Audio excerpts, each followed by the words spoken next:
The night her stepmother threw her into the blizzard, Clara Whitford had exactly 3 minutes to live. That's how close death came. 3 minutes before frostbite would have stolen her fingers, before hypothermia would have silenced her heart forever. But in those final moments, when the snow had become her shroud and the wind her eulogy, a shadow emerged from the white void. A cowboy, a stranger, a man who would change everything. This is the story of a girl the world tried to bury and the love that refused to let her go. Stay with me until the very end and comment below what city you're watching from so I can see how far Clara's story has traveled across the world. The winter of 1885 came to the Dakota Territory like a punishment from God himself. It wasn't the kind of cold that nipped at your nose or made you pull your shawl a little tighter. No, this was the kind of cold that killed. It turned the prairie into a white desert, froze cattle standing upright in the fields, and made grown men weep as they watched their livelihoods buried beneath 10 feet of snow. The wind didn't just blow, it screamed, a relentless banshee wail that clawed at windows and tore through the cracks of even the sturdiest homesteads. And on the worst night of that terrible season, 19-year-old Clara Whitford was thrown out into it. Not because she'd committed some unforgivable sin. Not because she'd stolen or lied or shamed the family name. No, Clara's only crime was existing, being alive, being a reminder of a dead woman her father had loved more than anything in this world. And Margaret Whitford, her stepmother, hated her for it. Get out. The words were cold, colder even than the wind howling outside the thin walls of the Whitford homestead. Clara stood in the center of the cramped front room, her breath fogging in the frigid air, staring at the woman who had made her life a living hell for the past 4 years. Margaret was a handsome woman in her mid-30s, with sharp cheekbones and pale blue eyes that could cut through steel. She stood with her arms crossed, her mouth set in a thin, merciless line. Behind her, the fire in the hearth crackled weakly, throwing dancing shadows across the rough wooden walls. "I said get out," Margaret repeated, her voice rising. "I won't have you under this roof another night." Clara's hands trembled. "It's a blizzard outside. I'll die." "Then die." The words hit like a physical blow. Clara actually stumbled back a step, her eyes wide with shock and disbelief. She looked desperately toward the back room where her father, her weak, broken father, was supposedly resting. "Papa?" she started. "Your father doesn't want you here either," Margaret cut her off with a vicious smile. "He told me himself. Said he's tired of looking at you, tired of being reminded of that woman." It was a lie. Clara knew it was a lie. Her father was dying, had been dying for months now, wasting away from the consumption that had hollowed out his chest and stolen his strength. But even in his weakened state, even barely conscious most days, Clara couldn't believe he would say such a thing. "That's not true," Clara whispered, her voice breaking. "He would never—" "Wouldn't he?" Margaret stepped closer, her eyes glittering with malice. "You think you're so special because you have your mother's face? You think that means anything? Your mother was a fool, and you're just like her, weak, useless, a burden." Tears burned hot trails down Clara's frozen cheeks. She wanted to scream, to fight back, to stand her ground, but she was so tired. 4 years of cruelty, 4 years of being treated like a servant in her own home, 4 years of barely enough food to survive while Margaret ate her fill and sold off everything Clara's mother had left behind. "Please," Clara begged, hating herself for it. "Just let me stay until morning. I'll leave at first light, I promise. I'll go to town, find work." "No." Margaret grabbed Clara's worn coat from the hook by the door and threw it at her. It hit Clara in the chest and fell to the floor. "You leave now, tonight.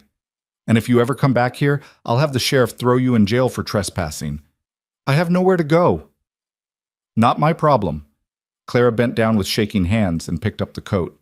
It was threadbare, patched in a dozen places, and wouldn't protect her from the deadly cold outside.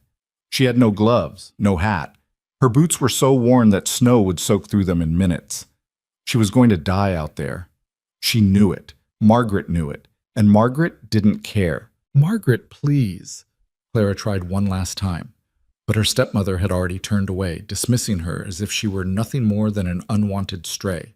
"Close the door on your way out. You're letting the cold in." For a long moment, Clara just stood there, staring at the woman's back, waiting for some flicker of humanity, some last-minute change of heart. It never came. Finally, with hands that shook so badly she could barely grip the fabric, Clara pulled on her coat. She looked one more time toward the back room where her father lay dying and felt her heart shatter into 1,000 pieces. "Goodbye, Papa," she whispered, even though he couldn't hear her. Then she opened the door and stepped out into the blizzard. The cold hit her like a wall. Clara gasped, and the freezing air knifed down her throat, burning her lungs. The wind immediately tore at her coat, whipping her long dark hair across her face and stealing what little warmth her body still held.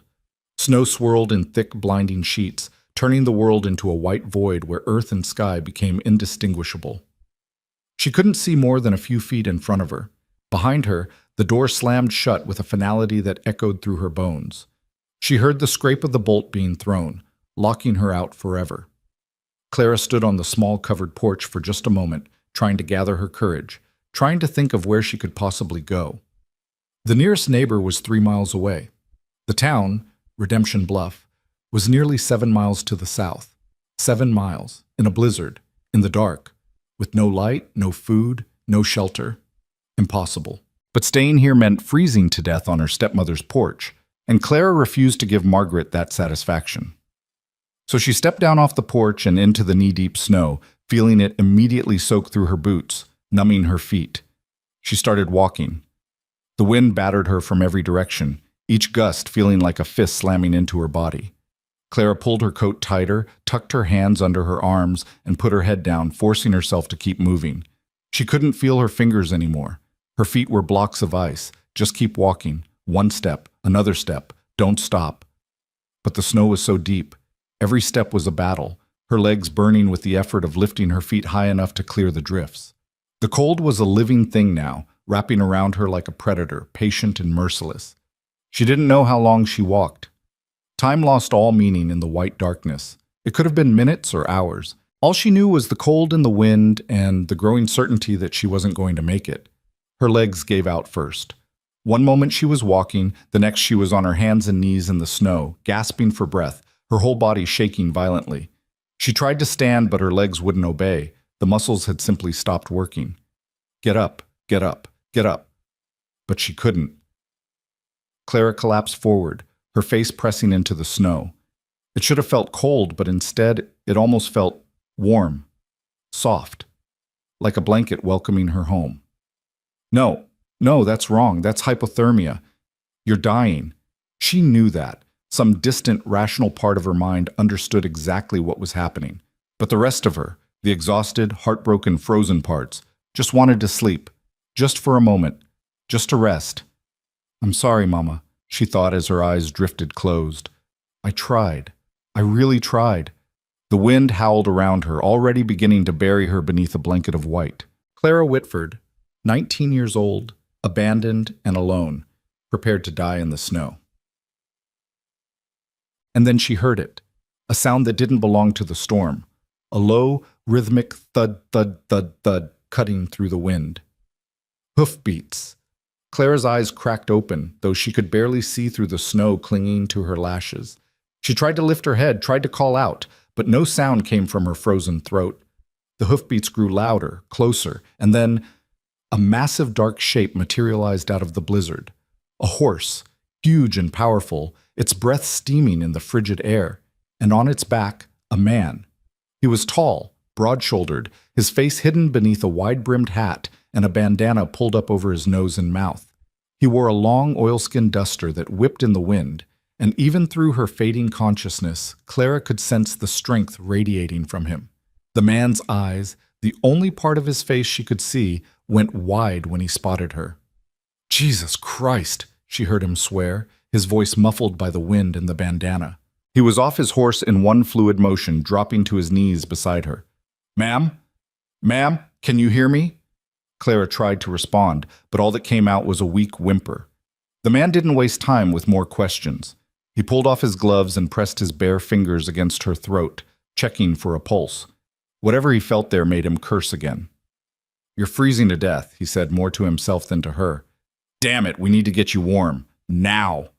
He moved with swift efficiency, scooping Clara up in his arms as if she weighed nothing. She felt herself being lifted, felt the strange sensation of being held against someone's chest, something she hadn't experienced since she was a small child. And then she was being settled onto the horse's back.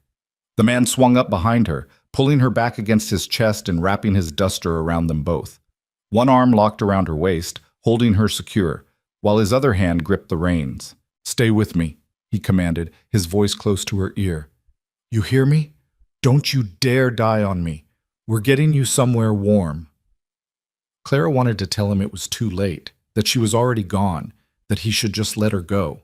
But the words wouldn't come. Instead, she felt the horse lunge forward, felt the rhythmic motion as it galloped through the snow, and felt the solid warmth of the stranger's body at her back. For the first time in hours, in years, Clara didn't feel quite so alone. She let the darkness take her. When Clara opened her eyes again, the first thing she felt was heat. Blessed, overwhelming, painful heat. She was lying on something soft, a bed, she realized, covered in what felt like a dozen blankets. A fire roared nearby, close enough that she could feel its warmth washing over her like a wave. Her entire body hurt with a deep, bone-aching pain that made her want to cry out, but when she tried, all that emerged was a hoarse croak. "Easy, easy," a deep voice said from somewhere nearby.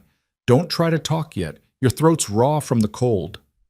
Clara turned her head slowly, carefully, and saw him. The cowboy who had found her. He was sitting in a chair pulled close to the bedside, leaning forward with his elbows resting on his knees. In the firelight, she could finally see his face clearly. He was probably in his early 30s, with strong, angular features weathered by years of sun and wind. His jaw was covered in several days' worth of dark stubble, and his hair, dark brown, almost black, was slightly too long, curling at his collar. But it was his eyes that caught her attention. They were a clear, piercing gray like storm clouds, and they were watching her with an intensity that made her breath catch. He looked worried. "You're awake," he said, and the relief in his voice was unmistakable. "Thank God. I wasn't sure you were going to make it for a while there." Clara tried to speak again, and this time managed to force out a whisper. "Where?" "You're in my cabin," the man explained. "About 6 miles north of Redemption Bluff. I found you collapsed in the snow about a quarter mile from here. You were—" He paused, his jaw tightening. "You were nearly gone." Memories flooded back in a rush. Her stepmother's cold voice, the blizzard, the horrible certainty that she was going to die. And then the hoofbeats, the strong arms lifting her, the warmth of the horse beneath her. "You saved my life," Clara whispered. The cowboy looked uncomfortable with that assessment. "I did what anyone would do." "No?" Clara shook her head slightly, wincing at the movement. "Not anyone. You could have ridden past. Most people would have." "Well, I'm not most people." He reached over to a small table beside the bed and picked up a tin cup. "Here, try to drink a little. It's warm broth. You need to get your strength back." He slipped one arm behind her shoulders, helping her sit up enough to drink. Clara took a small sip, and the warm liquid sliding down her throat was the most delicious thing she'd ever tasted. She took another sip and then another, until the cowboy gently pulled the cup away. "Not too much at once," he said. "Your stomach needs time to adjust." He eased her back down onto the pillows, his touch surprisingly gentle for such large, calloused hands. As he settled her back under the blankets, Clara noticed for the first time that she wasn't wearing her own clothes anymore.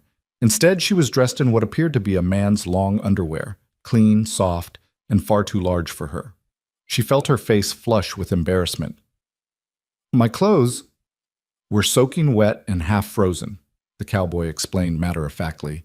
"I had to get you out of them, or you would have died. Don't worry," he added quickly, seeing her expression. "I kept my eyes closed as much as possible. Your virtues intact." Despite everything, the fear, the cold, the exhaustion, Clara felt a hysterical laugh bubbling up in her chest. Here she was, barely alive, in a stranger's cabin, wearing his clothes, and he was concerned about her virtue. The laugh came out as more of a strangled cough, which made the cowboy look alarmed again. "Are you all right? Do you need more water?" "I'm fine," Clara managed. "Just the absurdity of it all." The cowboy's expression softened slightly. I suppose it is pretty absurd. He leaned back in his chair, studying her. What's your name? Clara Whitford. Wyatt Hale, he replied, then paused. You're Samuel Whitford's daughter, aren't you? Clara felt her stomach drop. You know my father? I know of him. He bought the old Henderson place about 5 years ago. I'm sorry. I heard he's been unwell. He's dying, Clara said bluntly, surprised by how little emotion she felt saying it out loud. Maybe she'd cried all her tears already. Maybe there were none left. Wyatt was quiet for a moment. I'm sorry, he said finally, and he sounded like he meant it. Don't be. The bitterness in Clara's voice surprised even her. He's been as good as dead to me for 4 years now, ever since he married her. She spat the last word like a curse. Wyatt's eyes narrowed. The new Mrs. Whitford? My stepmother. Clara felt anger rising in her chest, hot and fierce, burning away some of the cold that had settled in her bones. She's the one who threw me out tonight. Told me to leave and never come back. Said my father didn't want me there anymore. She watched Wyatt's expression darken, his jaw clenching. She threw you out? In this? He gestured toward the window where the blizzard still raged, rattling the shutters. She told me to die, Clara whispered, and saying it out loud made it real in a way it hadn't been before. Her stepmother had actually wanted her dead, had sentenced her to death as casually as someone might swat a fly. That goddamn... Wyatt stood abruptly, his chair scraping against the wooden floor. He paced to the window, staring out at the storm, his hands clenched into fists at his sides. When he spoke again, his voice was tight with barely controlled rage. That woman should be horsewhipped. Hell, she should be in jail. You don't throw someone out in a blizzard. You just don't. Clara watched him pace, surprised by the intensity of his anger on her behalf. You don't even know me. Wyatt turned to look at her, his gray eyes blazing. I don't have to know you to know that what she did was wrong. What she did was attempted murder. He took a deep breath, visibly trying to calm himself. I'm sorry. I shouldn't be getting worked up when you're the one who just survived a brush with death. No, Clara said softly. Don't apologize. It's nice. Having someone be angry for me instead of at me. Something in Wyatt's expression shifted at that, softened, gentled. He came back to the bedside and sat down again, this time closer than before. How old are you, Clara? 19. He shook his head, his expression grim. 19 years old and thrown out to die. Jesus. He was quiet for a moment, then asked, Do you have any other family? Anywhere else you can go? Clara felt her throat tighten. No. My mother died when I was 15. I don't have any siblings, and my grandparents passed years ago. There's no one. Friends in town? She shook her head. My stepmother never let me go to town. Said it was a waste of time and money. The only people I've seen in the past 4 years are her and my father. Wyatt looked like he wanted to punch something. She isolated you. She hated me, Clara said simply. I look like my mother, you see. My father used to say I was her mirror image. And Margaret, my stepmother, she knew she'd always be second in his heart. She blamed me for it. That's not your fault. I know. Clara felt tears pricking at her eyes again. But knowing it doesn't change anything. She still hated me. She still wanted me gone. And now she's gotten her wish. Not quite, Wyatt said firmly. You're alive. You survived. That's got to count for something. For now, Clara whispered. But what happens when the storm ends? Where do I go? What do I do? I have no money, no skills, no... Stop. Wyatt held up a hand, one thing at a time. First, you recover. Then we figure out the rest. But, Clara, he leaned forward, holding her gaze with those intense gray eyes. You almost died tonight. You came within minutes of freezing to death in that snow. Right now, the only thing you need to worry about is getting your strength back. Everything else can wait. Clara wanted to argue, wanted to explain that she couldn't just impose on him, that she needed to have a plan, that she couldn't be a burden, but the exhaustion was pulling at her again, making her eyelids heavy. I don't even know you, she mumbled, fighting to keep her eyes open. Why are you helping me?" Wyatt was quiet for a moment. When he finally spoke, his voice was soft. "Because someone should have helped you a long time ago. Because you deserve kindness. And because—" He paused, then continued, "because I know what it's like to be alone in the world." Clara wanted to ask him what he meant, wanted to know his story, but the darkness was pulling her under again. She felt Wyatt tuck the blankets more snugly around her shoulders, felt the gentle brush of his hand smoothing her hair back from her forehead. "Sleep," he said quietly. "You're safe now. I promise." And for the first time in 4 years, Clara believed it.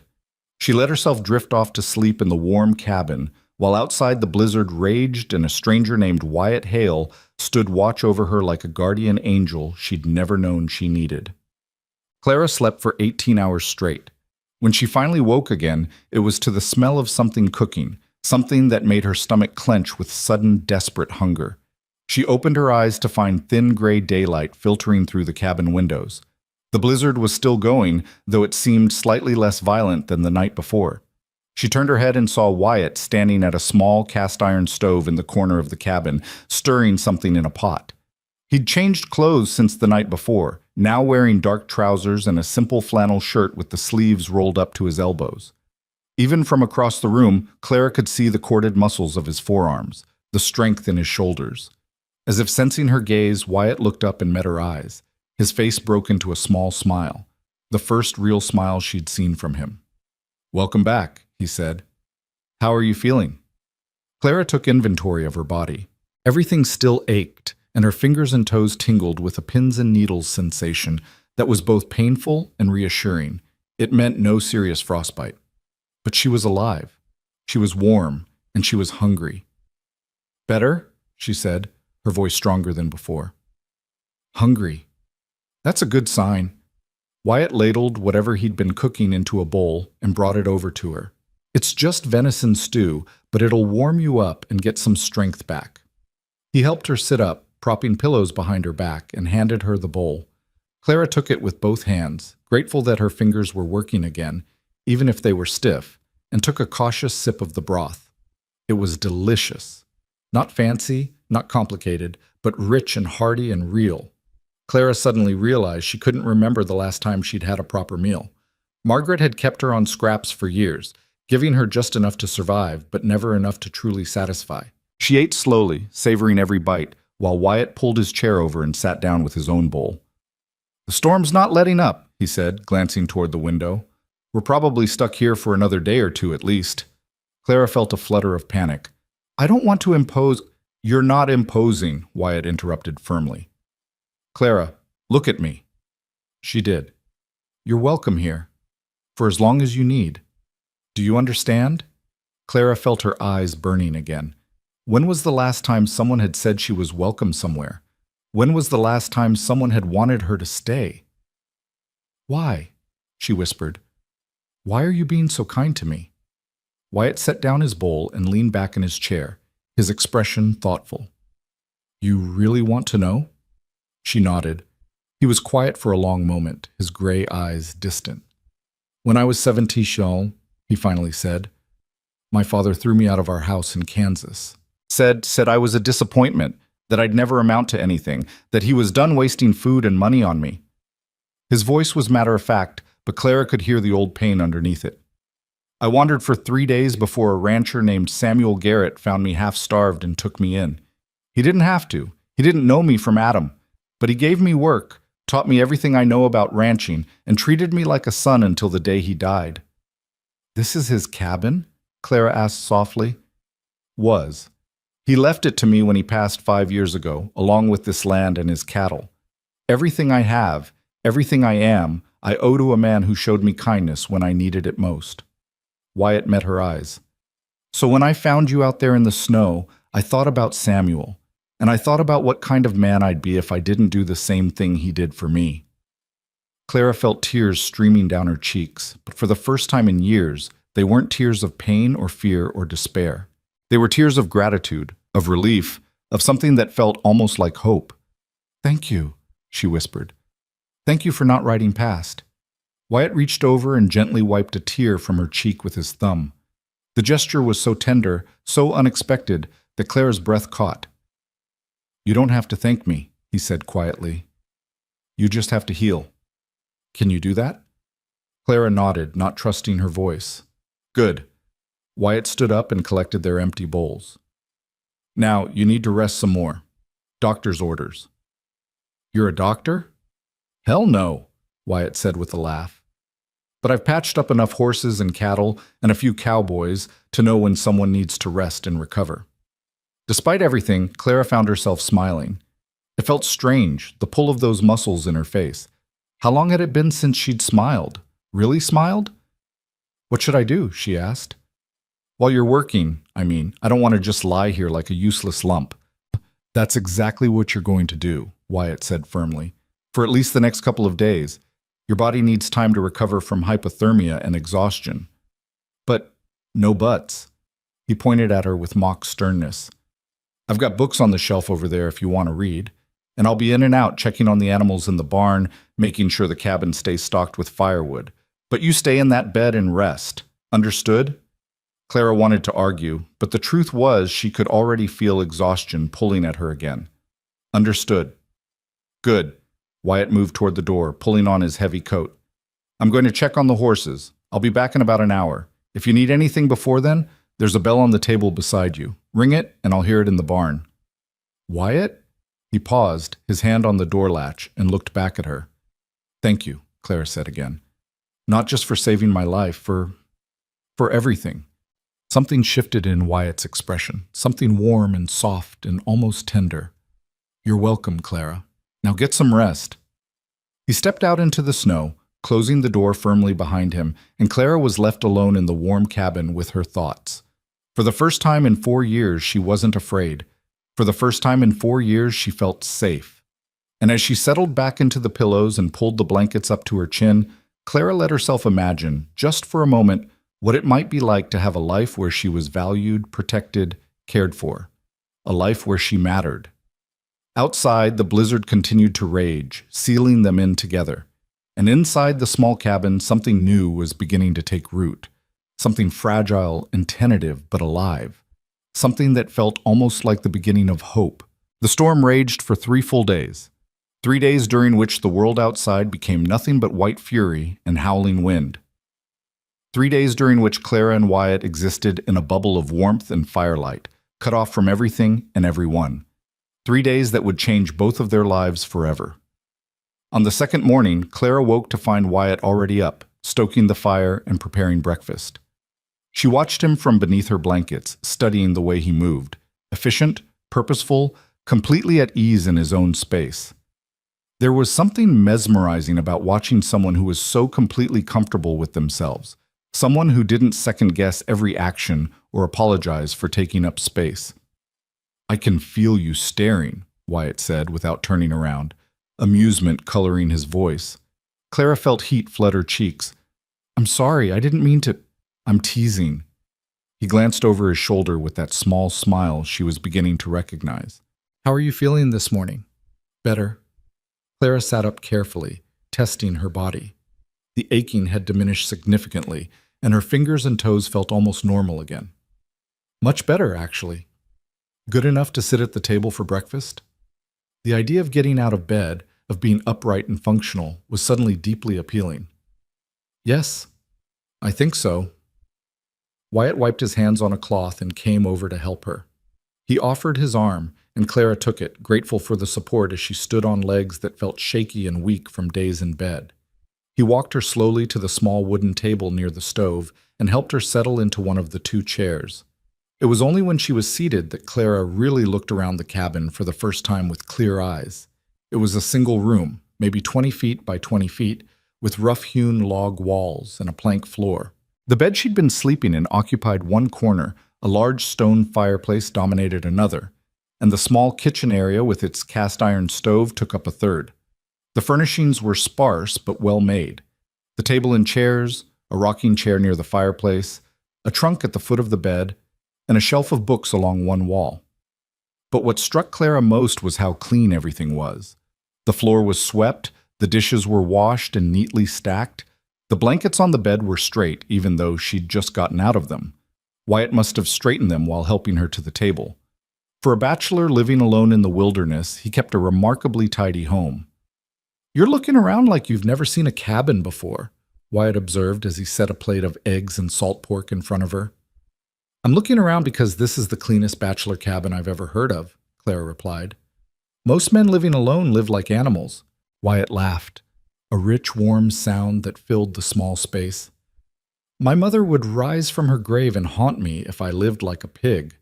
She was particular about cleanliness, said there was no excuse for filth, no matter how hard life got." "Was?" Clara asked gently, catching the past tense. "She died when I was 12. Fever." Wyatt sat down across from her with his own plate. "My father fell apart after that. Started drinking, started blaming me for things that weren't my fault. By the time I was 17, he'd convinced himself I was the reason she died, that if I'd been a better son, a smarter boy, I would have somehow saved her." Clara set down her fork, her heart aching for the teenage boy he'd been. "That's not fair." "No, it's not. But grief makes people cruel sometimes, makes them lash out at whoever's closest." Wyatt took a bite of his eggs, chewing thoughtfully. "Took me years to stop believing him, to stop thinking maybe he was right, maybe I could have done something. But you know better now?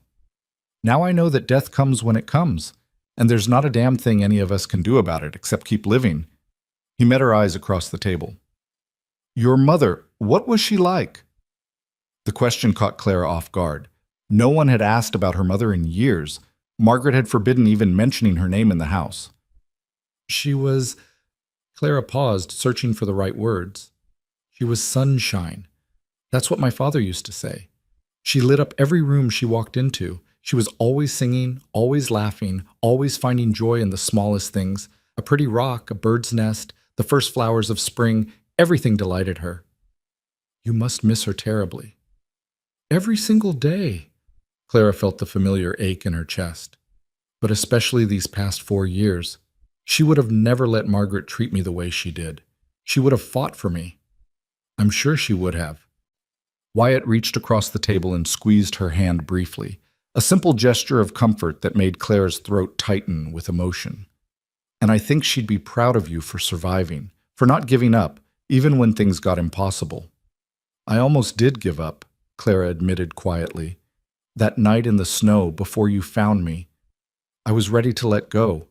I was so tired, Wyatt, so tired of fighting and hurting and being unwanted. But you didn't let go. You held on just long enough. Because I heard your horse." Clara looked at him, really looked at him, taking in the strength and steadiness in those gray eyes. "You saved my life. I don't think you understand how literally I mean that. Another 5 minutes and I would have been gone." Wyatt was quiet for a moment, turning his coffee cup in his hands. "Then I'm grateful I was out that night. I almost didn't go. The storm was so bad. But one of my horses had gotten spooked earlier, and I wanted to make sure she'd settled down. If I hadn't gone to check on her—" He didn't finish the sentence. He didn't have to. They ate in comfortable silence for a few minutes, and Clara found herself marveling at how easy it was to be around him. There was no pressure to fill every moment with chatter, no awkwardness in the quiet. It was the kind of comfortable silence that usually took years to develop between people, and yet here they were, barely knowing each other, and it felt as natural as breathing. "Can I ask you something?" Clara said finally. "Anything.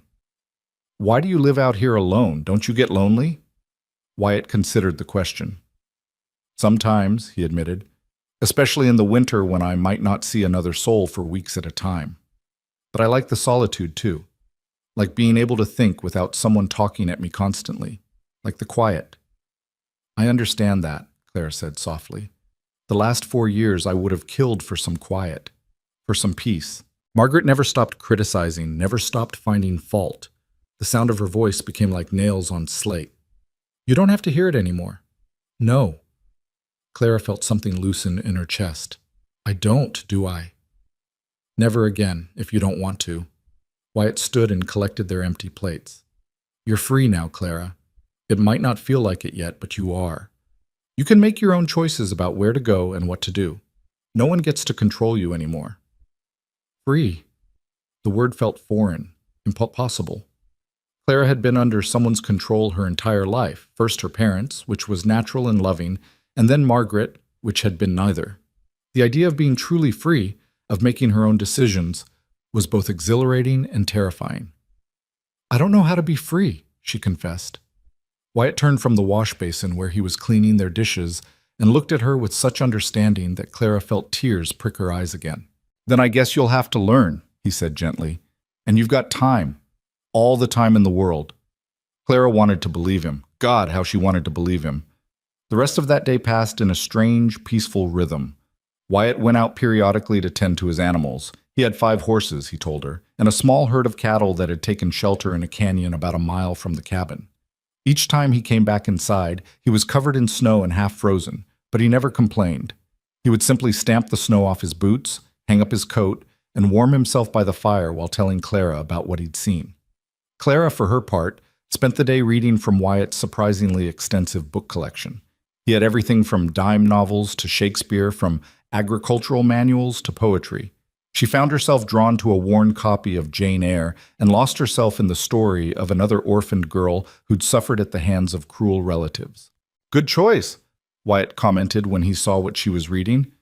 "That's one of my favorites." Clara looked up in surprise. "You've read Jane Eyre? Why do you sound so shocked?" He grinned. "Cowboys can read, you know." "I know, Clara felt herself blushing. "Most men don't read novels, especially not ones about women." "Most men are missing out then." Wyatt settled into the rocking chair near the fire, stretching out his long legs. "That book taught me more about courage and standing up for yourself than any other thing I've read. Jane doesn't let anyone diminish her. She knows her worth, even when everyone around her tries to tell her she's worthless." Clara stared at him, this rough cowboy discussing literature with more insight than most educated men she'd ever met. "Where did you learn to read like this, to think like this?" "Samuel Garrett, the man who took me in. He was educated back east before he came out here. He had crates of books, and he insisted I read them. Said a man's mind needed exercise just as much as his body." Wyatt's expression softened with memory. "We'd sit up late at night, reading by lamplight, and he'd ask me what I thought about what I'd read. Really ask, like my opinion mattered. It was the first time in my life anyone had cared what I thought about anything." "He sounds like a wonderful man." "He was." Wyatt was quiet for a moment. "I think you would have liked him. He had a gift for making people feel valued, for seeing the best in them even when they couldn't see it themselves." "Like you do," Clara said softly. Wyatt looked startled. "I don't. You do." Clara set down her book. "You've made me feel more valued in 2 days than I felt in 4 years. You listen when I talk. You ask my opinion. You treat me like I matter." "You do matter, Clara." "Not to most people. I was just the unwanted stepdaughter, the burden, the reminder of a dead woman." The bitterness crept back into her voice. "Do you know what it's like to be invisible? To walk into a room and have people look right through you like you're not even there?" "Yes," Wyatt said simply. "I know exactly what that's like." Something passed between them in that moment, a recognition, an understanding. They were both people who'd been discarded, deemed worthless by those who should have loved them. They were both survivors who'd learned to keep going even when the world seemed determined to crush them. "How did you get through it?" Clara asked. "How did you keep from becoming bitter and broken?" Wyatt thought about that for a long moment. "I'm not sure I have entirely," he admitted. "I still have days when I wonder if my father was right, if there's something fundamentally wrong with me that makes me unlovable. But then I remember Samuel and how he saw something worth saving in me. And I think, maybe I'm not perfect, but I'm not worthless either. Maybe I'm just human, flawed and trying, and maybe that's enough." "It's more than enough," Claire said fiercely. "Wyatt, you're—" She stopped, suddenly aware that she was about to say something too revealing, too raw. "I'm what?" he prompted gently. "You're good," Clara finished quietly.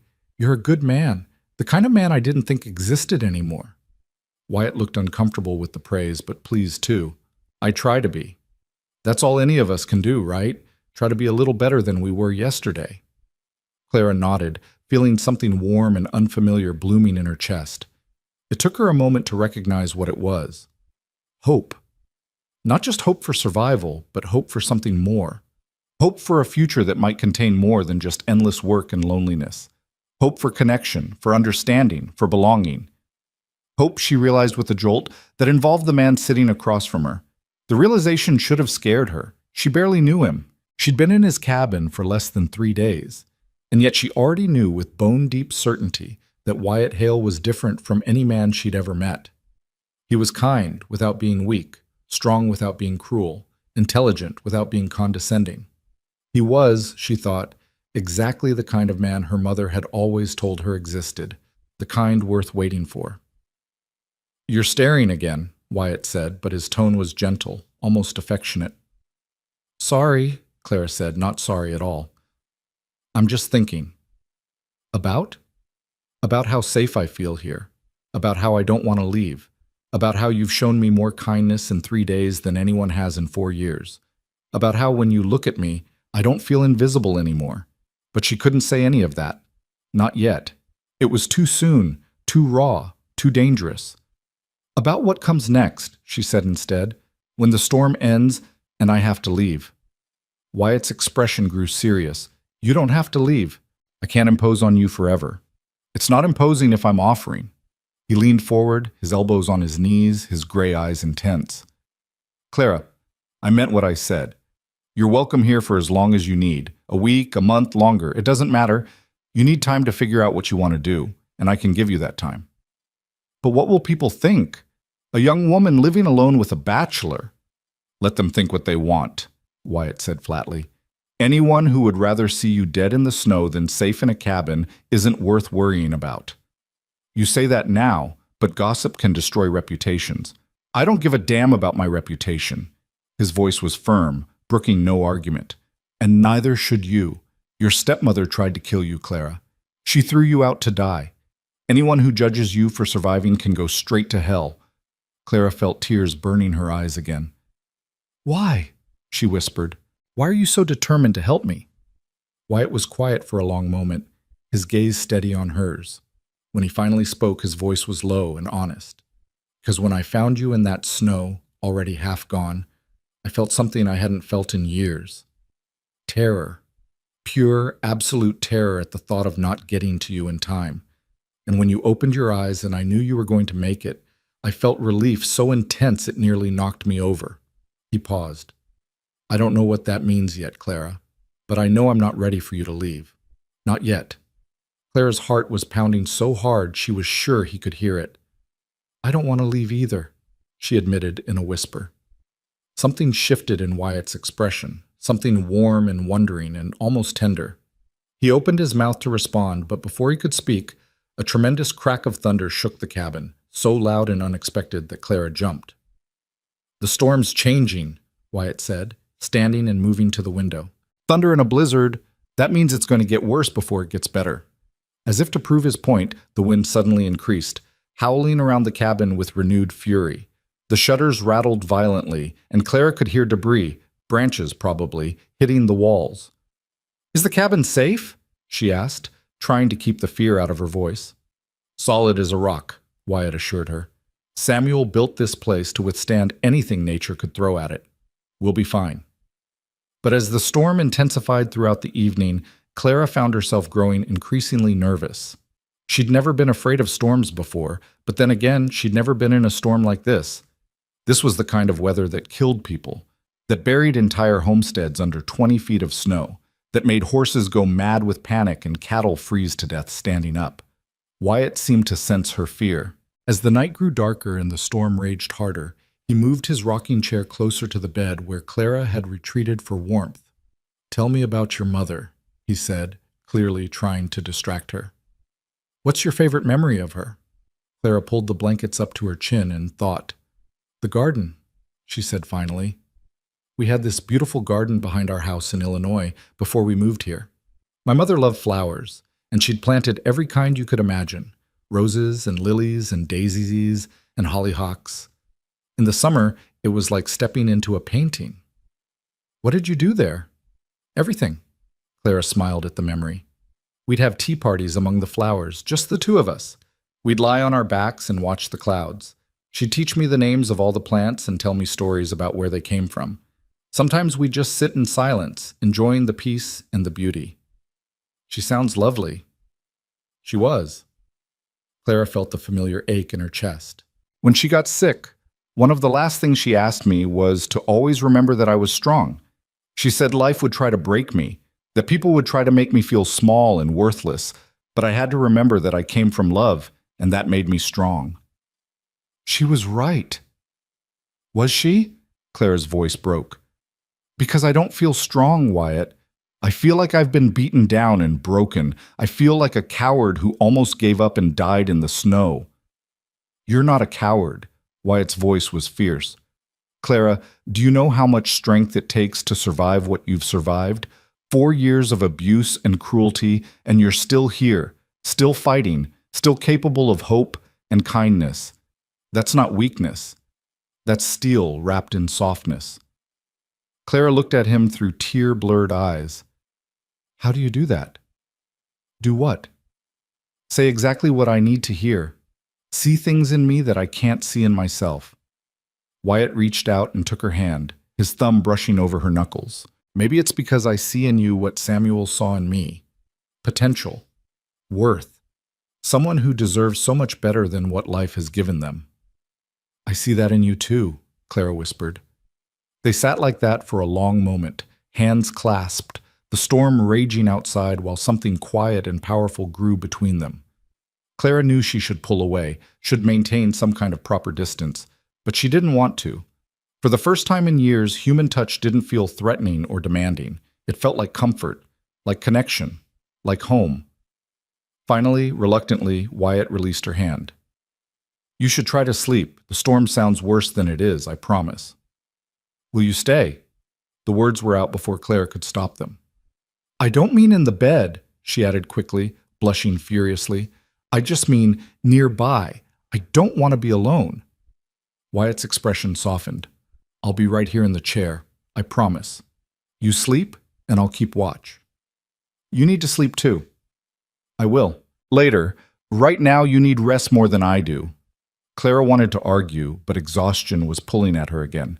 The warmth of the cabin, the sound of Wyatt's steady breathing, the knowledge that someone was watching over her, it all combined to make her eyelids impossibly heavy. Wyatt? She murmured as sleep began to claim her. Yeah? Thank you for not giving up on me. She felt more than saw his smile. Never, he said softly. I'll never give up on you, Clara. That's a promise. And as Clara drifted off to sleep, she believed him. The storm raged through the night and into the next day. Clara woke several times to find Wyatt still there, sometimes reading by lamplight, sometimes dozing in the chair, but always present, always watching over her. By the third morning, something had changed. The wind had died down to a whisper, and when Clara looked out the window, she could actually see more than 3 feet in front of her. The snow was still falling, but gently now, drifting down in soft flakes rather than the blinding sheets of the past few days. It's ending, Wyatt said, coming to stand beside her at the window. We'll probably be able to dig out tomorrow. Clara felt a strange mix of relief and disappointment. Relief that they'd survived, that she'd survived, that the worst was over. But disappointment, too, because the end of the storm meant the end of this strange, suspended time. It meant having to face the real world again, having to make decisions about her future, having to leave this warm cabin and the man who'd saved her life. What will you do? Wyatt asked quietly. When the roads are clear? I don't know, Clara admitted. I have nowhere to go, no money, no skills anyone would want to pay for. I suppose I'll have to find work in town somehow. Maybe as a maid or a laundress, or you could stay here. Clara turned to look at him, her heart in her throat. Wyatt, I know what you're going to say. That it's not proper, that people will talk, that you don't want to be a burden. He held up a hand before she could speak. But hear me out. This ranch needs work. More work than I can do alone, especially during spring and summer. I could use help with the cooking, the cleaning, tending the kitchen garden, even helping with the animals if you're willing to learn. I can pay you wages. Not much, but enough to save up while you figure out what you want to do long term. You'd hire me? Clara felt hope fluttering in her chest. I'd be grateful to have you. Wyatt met her eyes. And I meant what I said. I don't care what people think. Anyone who has a problem with you working here can take it up with me. Clara thought about it. She thought about going to town alone, trying to find work with no references and no connections. She thought about the whispers that would follow her. Poor Clara Whitford, thrown out by her stepmother, living on charity. She thought about the loneliness of a rented room somewhere, the endless cycle of work and sleep with no one to talk to, no one to care if she lived or died. And then she thought about staying here, about waking up to the smell of coffee and the sound of Wyatt's voice, about having work that mattered, that contributed to something real, about not being alone anymore. Yes, she said, I'll stay. If you're sure, I'm sure. Then, yes, I'll work for you, and I'll earn my keep, and I won't give you any reason to regret this. Wyatt smiled, a full, genuine smile that transformed his entire face. I don't think you could give me reason to regret this if you tried. And so it was decided. When the storm finally cleared the next day, Clara Whitford didn't return to town. She didn't go back to her father's house or beg her stepmother to take her back in. She stayed in the small cabin 6 miles north of Redemption Bluff, with a cowboy named Wyatt Hale, who'd saved her life and offered her something she'd never had before. A choice, a chance, a future of her own making. But as the sun finally broke through the clouds on that 4th day, neither Clara nor Wyatt could have imagined what that future would hold. They couldn't have known that their decision to defy convention, to trust in kindness rather than propriety, would set in motion a series of events that would test them both in ways they never expected. They couldn't have known that the hardest part wasn't surviving the blizzard. It was surviving what came after. The first 2 weeks after the storm were the happiest Clara had ever known. She woke each morning to sunlight streaming through the cabin windows and the smell of coffee already brewing on the stove. Wyatt was always up before dawn, tending to the animals and checking the property, but he always made sure there was a warm breakfast waiting when Clara emerged from behind the curtain he'd strung up to give her privacy in the corner where the bed stood. They fell into an easy routine. Clara took over the cooking and cleaning, discovering that she actually enjoyed the work when it was done freely rather than demanded. She learned to make bread from scratch, kneading the dough until her arms ached, but feeling a fierce satisfaction when the loaves came out golden and perfect. She mended Wyatt's shirts, darned his socks, and organized his small collection of belongings with a care that surprised her. But more than the work, she treasured the conversations. Every evening after supper, they would sit by the fire and talk for hours. Wyatt told her about his years working for Samuel Garrett, about learning to break horses and deliver calves and read the weather and the behavior of animals. Clara told him about her childhood in Illinois, about the small joys of life before her mother's death, about the books she'd read, and the dreams she'd once harbored of seeing the ocean someday. Why the ocean? Wyatt asked one night, genuinely curious. Because it's endless, Clara said softly, staring into the fire. Because it's bigger than anything humans can control or ruin. Because my mother told me once that standing at the edge of the ocean makes you realize how small you are, but also how connected you are to something vast and eternal. I wanted to feel that, to know what it's like to be part of something bigger than myself. Wyatt was quiet for a moment, then said, Maybe someday you will. The world's a big place, Clara. You're young. There's still time for all the dreams you had to put aside. Do you have dreams? She asked, turning to look at him. Things you want beyond this ranch? He considered the question carefully.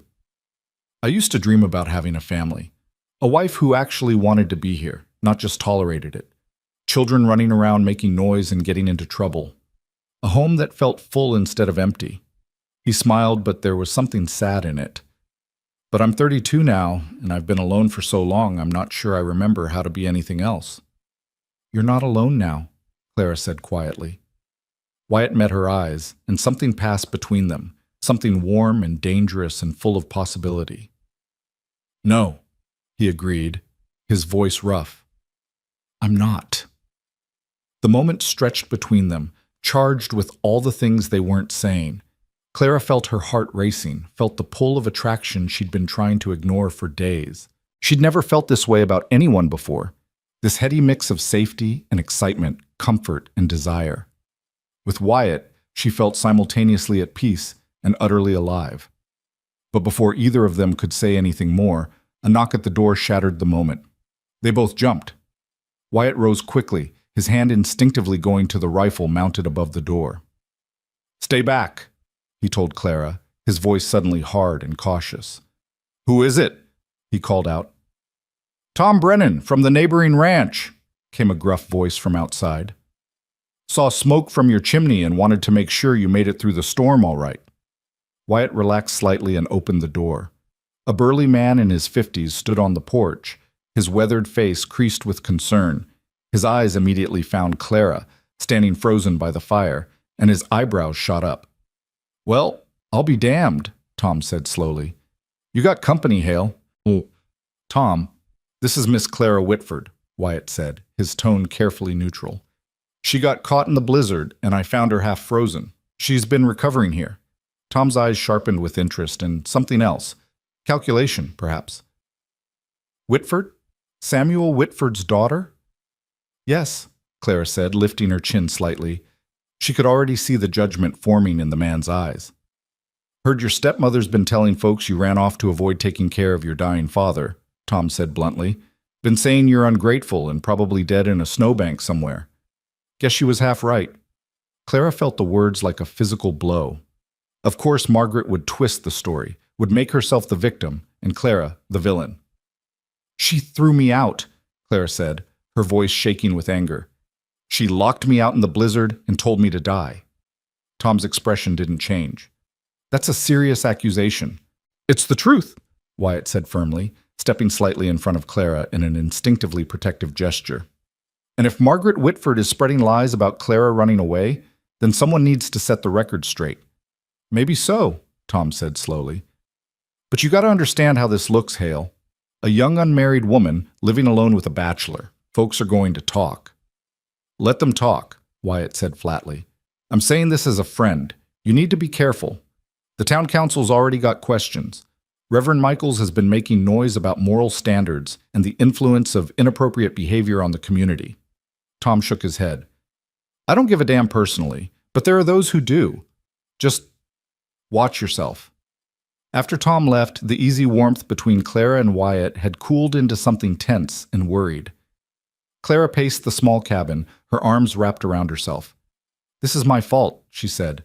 "I should have known staying here would cause problems. I should have insisted on going to town, finding proper work." "Stop," Wyatt commanded. "This isn't your fault.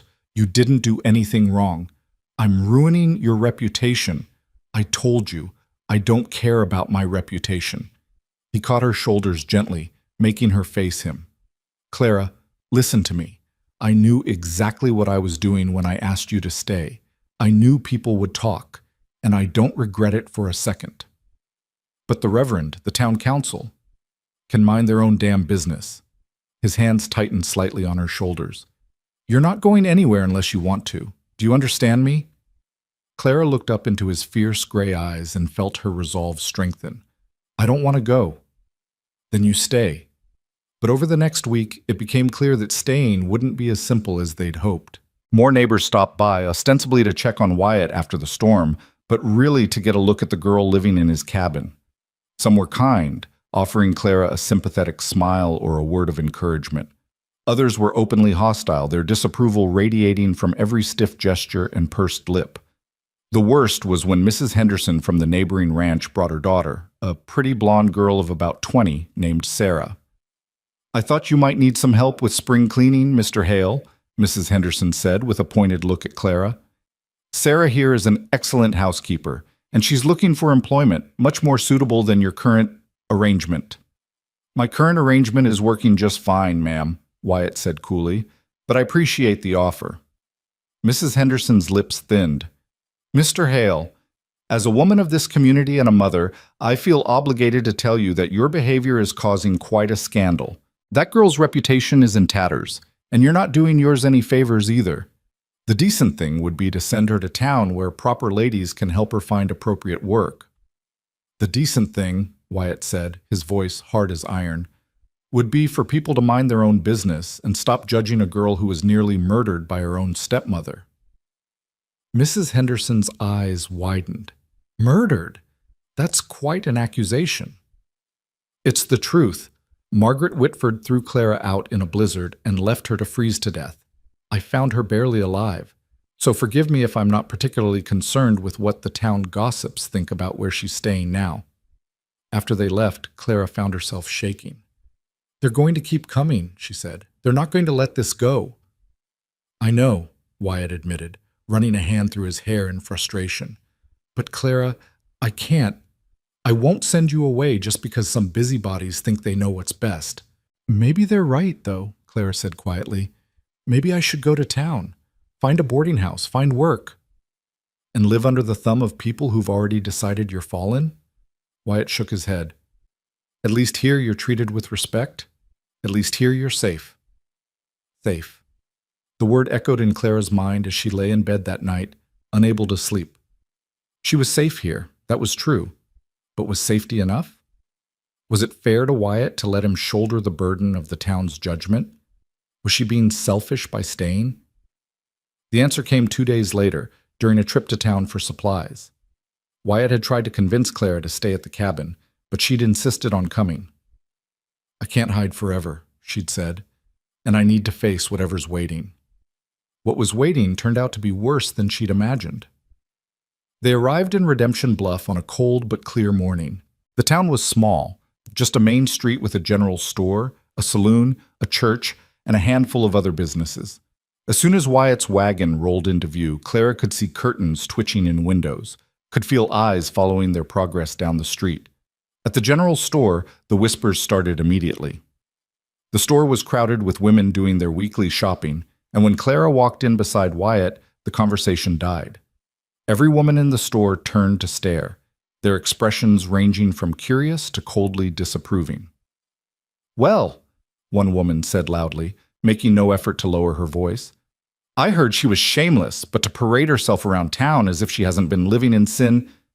That's enough, Wyatt said sharply, taking a step toward the woman. But another woman spoke up, this one older with steel-gray hair.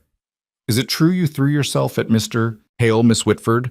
Used the storm as an excuse to trap a decent man? Clara felt the blood drain from her face. That's not... I never... She was dying, Wyatt said, his voice dangerous.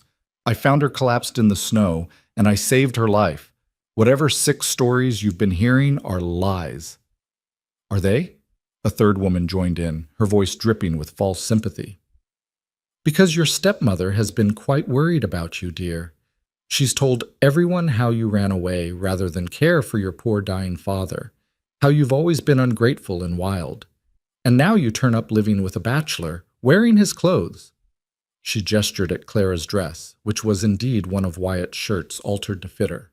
And expecting us all to believe nothing improper has happened? Nothing improper has happened, Wyatt ground out. And if anyone suggests otherwise, they'll answer to me. Threats now? The first woman laughed harshly. How very gentlemanly. I think we all know exactly what kind of woman Miss Whitford has proven herself to be. Clara felt tears burning behind her eyes, but she refused to let them fall. She wouldn't give these women the satisfaction of seeing her cry. Instead, she drew herself up to her full height and met their accusing gazes one by one. Believe what you want, she said, her voice steady despite the trembling in her hands. But know this. My stepmother tried to kill me. She threw me out in a blizzard because she hated that I reminded her of my mother. If Mr. Hale hadn't found me, I would be dead. He saved my life and asked for nothing in return. If you want to condemn me for accepting his help, then go ahead. But I know the truth, and so does God. How dare you speak of God when you're living in flagrant sin? One of the women started. That's enough! The shout came from the doorway, and everyone turned to see a tall, dignified woman with silver-streaked dark hair standing there. She was impeccably dressed, her bearing regal despite her simple clothing. I have never been so ashamed of this community in my life. Mrs. Patterson, one of the women said nervously, you were just tearing apart a young girl who nearly died. Mrs. Patterson said coldly, a girl who has no family, no protection, no one to speak for her except the man who saved her life. And instead of showing her Christian compassion, you're acting like a pack of wolves. She walked over to Clara and took her hand. My name is Elizabeth Patterson. My late husband was the judge here before he passed, and I want you to know that not everyone in this town is so quick to judge or so slow to show mercy." Clara felt a tear slip down her cheek despite her best efforts. "Thank you," she whispered. "Don't thank me, child. I'm only doing what's right." Mrs. Patterson turned to the other women. "You should all be ashamed. This girl's stepmother, a woman I've always found cold and calculating, threw her out to die. And you're condemning her for surviving? For accepting help from a good man? What would you have had her do? Freeze to death to preserve your sense of propriety?" The women shifted uncomfortably but said nothing. Mrs. Patterson guided Clara toward the door. "Mr. Hale, get your supplies and let's get this girl out of here. She doesn't need to subject herself to this poison." As they left the store, Clara could hear the whispers starting up again behind them, louder and more vicious than before. Wyatt's jaw was clenched so tight she was surprised his teeth didn't crack. Outside, Mrs. Patterson kept Clara's hand in hers. "I'm sorry you had to endure that, dear. Small towns can be cruel, especially to women who don't fit into their neat little boxes." "Why did you help me?" Clara asked. "You don't even know me." "Because I know what it's like to be judged unfairly," Mrs. Patterson said. "And because I've known Wyatt Hale for 5 years, and he's one of the most honorable men I've ever met. If he says you're a good girl who deserves help, then I believe him." Wyatt ducked his head, clearly uncomfortable with the praise. "I appreciate that, Mrs. Patterson." "Elizabeth, please." She smiled at him. "Now, I want you both to come to my house for tea. You look like you could use a friendly face and a quiet place to sit for a while." They followed Elizabeth to her neat little house on the edge of town. Inside, it was warm and welcoming, filled with books and plants and the lingering scent of lavender. She made tea and brought out fresh cookies, treating them like honored guests rather than the subjects of scandal. "I'll be honest with you both," Elizabeth said as they sat in her cozy parlor. "The situation is difficult. The town is small, and people are set in their ways. They're going to keep talking, and some of them are going to keep trying to make trouble for you." "I know," Wyatt said grimly. "However," Elizabeth continued, "there are those of us who don't give a damn about gossip. My late husband taught me to judge people by their character, not by their circumstances. And from what I can see, you're both decent people trying to do the right thing in a difficult situation." "Thank you," Clara said softly. "You have no idea how much that means to hear." Elizabeth reached over and patted her hand. "You're going to get through this, dear. Both of you are. It won't be easy, but you're stronger than you think." They talked for another hour, Elizabeth asking Clara about her mother and her life before Margaret, listening with genuine interest and compassion. It was the first time since her mother's death that Clara had felt truly seen and heard by another woman. By the time they left, Clara felt fortified, ready to face whatever came next. But the worst was yet to come. 2 days later, Reverend Michael showed up at the cabin unannounced. He was a tall, thin man with cold eyes and a mouth that seemed permanently pressed into a line of disapproval. Behind him stood 3 members of the town council, their faces grave. "Mr. Hale," the Reverend said without preamble, "we need to discuss this situation with Miss Whitford." Wyatt stood in the doorway, blocking their view of the cabin interior where Clara was preparing dinner. "What situation would that be?" "Don't play games with me, son. You know perfectly well what situation. An unmarried woman living alone with an unmarried man. It's indecent, it's improper, and it's setting a terrible example for the community." "Miss Whitford works for me," Wyatt said flatly. "She's my employee. There's nothing indecent about it." "She lives under your roof. She sleeps under your roof. The Reverend's face flushed. "Well, we can all imagine what else might be happening." "Then you have filthy minds," Wyatt said coldly. "Nothing inappropriate has happened between us. Miss Whitford is a lady, and I'm a gentleman, and that's the end of it." One of the council members, a portly man named Harrison, spoke up. "Be that as it may, Mr. Hale, appearances matter, and this appearance is damaging to the moral fiber of our community." "Then maybe your community needs to worry less about appearances and more about truth," Wyatt shot back. "We've come with a solution," Reverend Michaels said, "one that will preserve both your reputations and satisfy the concerns of the community." Clara appeared in the doorway behind Wyatt, wiping her hands on her apron. "What solution?" The Reverend's lips curved into what might have been meant as a smile but looked more like a grimace. Marriage, Miss Whitford. If you and Mr. Hale were to marry, all of this unpleasantness would be resolved. No more gossip, no more scandal. A proper Christian union. Clara felt the world tilt. She looked at Wyatt and saw her own shock reflected in his face. You want us to get married? Wyatt said slowly. To satisfy the town gossips? To do the right thing, the Reverend corrected. You've compromised this young woman, whether you intended to or not. The honorable thing, the Christian thing, is to marry her and make an honest woman of her. I am an honest woman, Clara said, her voice shaking with anger. And I don't need to be married to prove it. That's where you're wrong, child. The Reverend's voice was patronizing. Your reputation is in tatters. No decent man will ever want you now. Mr. Hale is offering you a chance at respectability. I'm not offering anything, Wyatt interrupted harshly. You came here with this proposal, not me. The Reverend's expression hardened. Then let me be clear. If you refuse to do the right thing and marry this girl, the town council will have no choice but to take action. We can make life very difficult for you, Mr. Hale. We can refuse to do business with you. We can see to it that you're unable to buy supplies, unable to sell your cattle. We can make you a pariah. You'd threaten me. Wyatt's voice was dangerous. We're trying to save you both, Harrison said, from yourselves and from the judgment of the community. Marriage is the solution here. Everyone knows it. Clara felt sick. This wasn't a proposal born of love or even respect. This was a demand, a threat dressed up as concern, and she could see in Wyatt's eyes that he was thinking the same thing. We need time to discuss this, Wyatt said finally. You have 3 days, the Reverend said. 3 days to announce your engagement, or we'll be forced to take action. Good day, Mr. Hale. Miss Whitford. They left, and Clara and Wyatt stood in the doorway watching them go, the weight of their ultimatum hanging heavy in the air between them. This is insane, Clara whispered. They can't force us to marry. No, Wyatt agreed. But they can make our lives hell if we don't. Clara turned to look at him, this man who'd saved her life and given her shelter and treated her with more kindness than anyone else ever had. The thought of marrying him wasn't repulsive, far from it.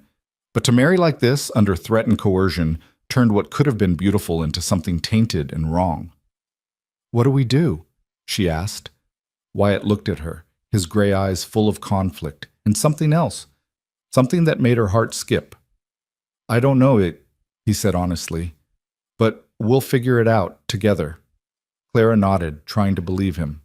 But as she returned to the cabin and tried to focus on finishing dinner, all she could think about was the Reverend's cold eyes and the impossible choice they'd been given. 3 days to decide the rest of their lives. 3 days before the town's judgment came crashing down on them. 3 days before everything changed forever. That night, neither of them could sleep. Clara lay behind her curtain, staring at the rough wooden beams of the ceiling, listening to Wyatt toss and turn in the rocking chair where he'd taken to sleeping. The silence between them was heavy with unspoken words, with questions neither of them knew how to ask. Finally, around midnight, she heard him get up. His footsteps crossed to the door, and she heard it open and close quietly. Unable to bear the solitude any longer, Clara wrapped a blanket around her shoulders and followed him outside. The night was clear and bitterly cold, the sky blazing with more stars than seemed possible. Wyatt stood at the edge of the porch, his breath fogging in the frigid air, staring out at the snow-covered landscape that glowed silver in the starlight. Couldn't sleep either? He asked without turning around. No. Clara came to stand beside him, pulling the blanket tighter. My mind won't stop spinning. Mine either. He was quiet for a moment, then said, I'm sorry, Clara. I never meant for any of this to happen. I just wanted to help you, and instead, I've made everything worse. You haven't made anything worse, Clara said fiercely. Those people, their judgments, their threats, that's not your fault. That's on them. But they're right about one thing, Wyatt said quietly. Your reputation is ruined. Whether we like it or not, whether it's fair or not, you're going to carry the stain of this for the rest of your life. Men will assume you're loose. Women will shun you. You'll never be able to marry respectably. Never be able to... I don't care about marrying respectably, Clara interrupted. I don't care what those hypocrites think about me. You should care. Wyatt finally turned to look at her, his face shadowed in the starlight. You're 19 years old, Clara. You have your whole life ahead of you. You shouldn't have to spend it as an outcast because I was too stubborn to care about propriety. So what are you saying? Clara felt her heart starting to pound. That I should leave? Go to town and try to rebuild my reputation somehow? I'm saying... Wyatt stopped, ran a hand through his hair in frustration. I don't know what I'm saying. I just know that I can't stand the thought of you suffering because of me. And I can't stand the thought of leaving. The words came out before Clara could stop them, raw and honest. Wyatt, these past few weeks have been the happiest I've ever known. I wake up every morning grateful to be alive, grateful to be here. I feel safe for the first time in years. I feel valued. I feel like I matter. And I know that's selfish, but I don't want to give that up. Wyatt stared at her, something burning in his eyes that made her breath catch. It's not selfish, he said, his voice rough. Because I feel the same way. Having you here, it's changed everything. The cabin doesn't feel empty anymore. I don't feel alone. And the thought of you leaving, of going back to being by myself... He stopped, shaking his head. I don't think I could bear it. The air between them seemed to crackle with tension. Clara's heart was racing so fast she felt dizzy. Then what do we do? She whispered. About the Reverend's ultimatum? Wyatt was quiet for a long moment, his jaw working. When he finally spoke, his voice was careful, measured. We could do what they're asking. Get married. It would solve the immediate problem. The gossip would stop. The threats would go away. You'd be protected, respectable. A marriage of convenience, Clara said, trying to keep the disappointment out of her voice. It wouldn't have to be... Wyatt stopped himself. What I mean is, we get along well. We respect each other. That's more than most married couples can say. And over time, maybe... He stopped again, seeming to struggle with what he wanted to say. Maybe what? Maybe it could become more than convenience. He looked at her directly now, his gray eyes intense. Clara, I'm not going to lie to you. I care about you, more than I probably should after only a few weeks. You're brave and kind and stronger than you know. And when I think about the future, I find myself hoping you're in it, not as my employee or my house guest, but as... He took a breath. As my partner, my wife, for real. Clara felt tears burning her eyes. You can't mean that. You barely know me. I know enough. Wyatt stepped closer, close enough that she could feel the heat radiating from his body in the cold night air. I know you're generous even when you have nothing. I know you work harder than anyone I've ever met. I know you make me laugh and make me think and make me want to be a better man. And I know that when I found you in that snow, something in my chest clicked into place, like a piece I didn't even know was missing. Wyatt, Clara's voice broke. I'm not asking you to love me, he continued, his voice soft but urgent. I know that takes time, but I'm asking if you could see yourself building a life with me, a real life, not just an arrangement to satisfy the town gossips, a partnership, a marriage built on respect and friendship, and maybe, eventually, something more. Clara looked up at him, this strong, kind man who'd saved her life and given her hope when she'd had none. She thought about the easy companionship they'd developed, the conversations that lasted for hours, the way her heart lifted every time he walked through the door. She thought about how safe she felt with him, but also how alive. What if it doesn't work? She asked, voicing her deepest fear. What if we get married and realize we've made a terrible mistake? Then we'll figure it out together, Wyatt said. But, Clara, I don't think it will be a mistake. I think it might be the best decision either of us ever makes.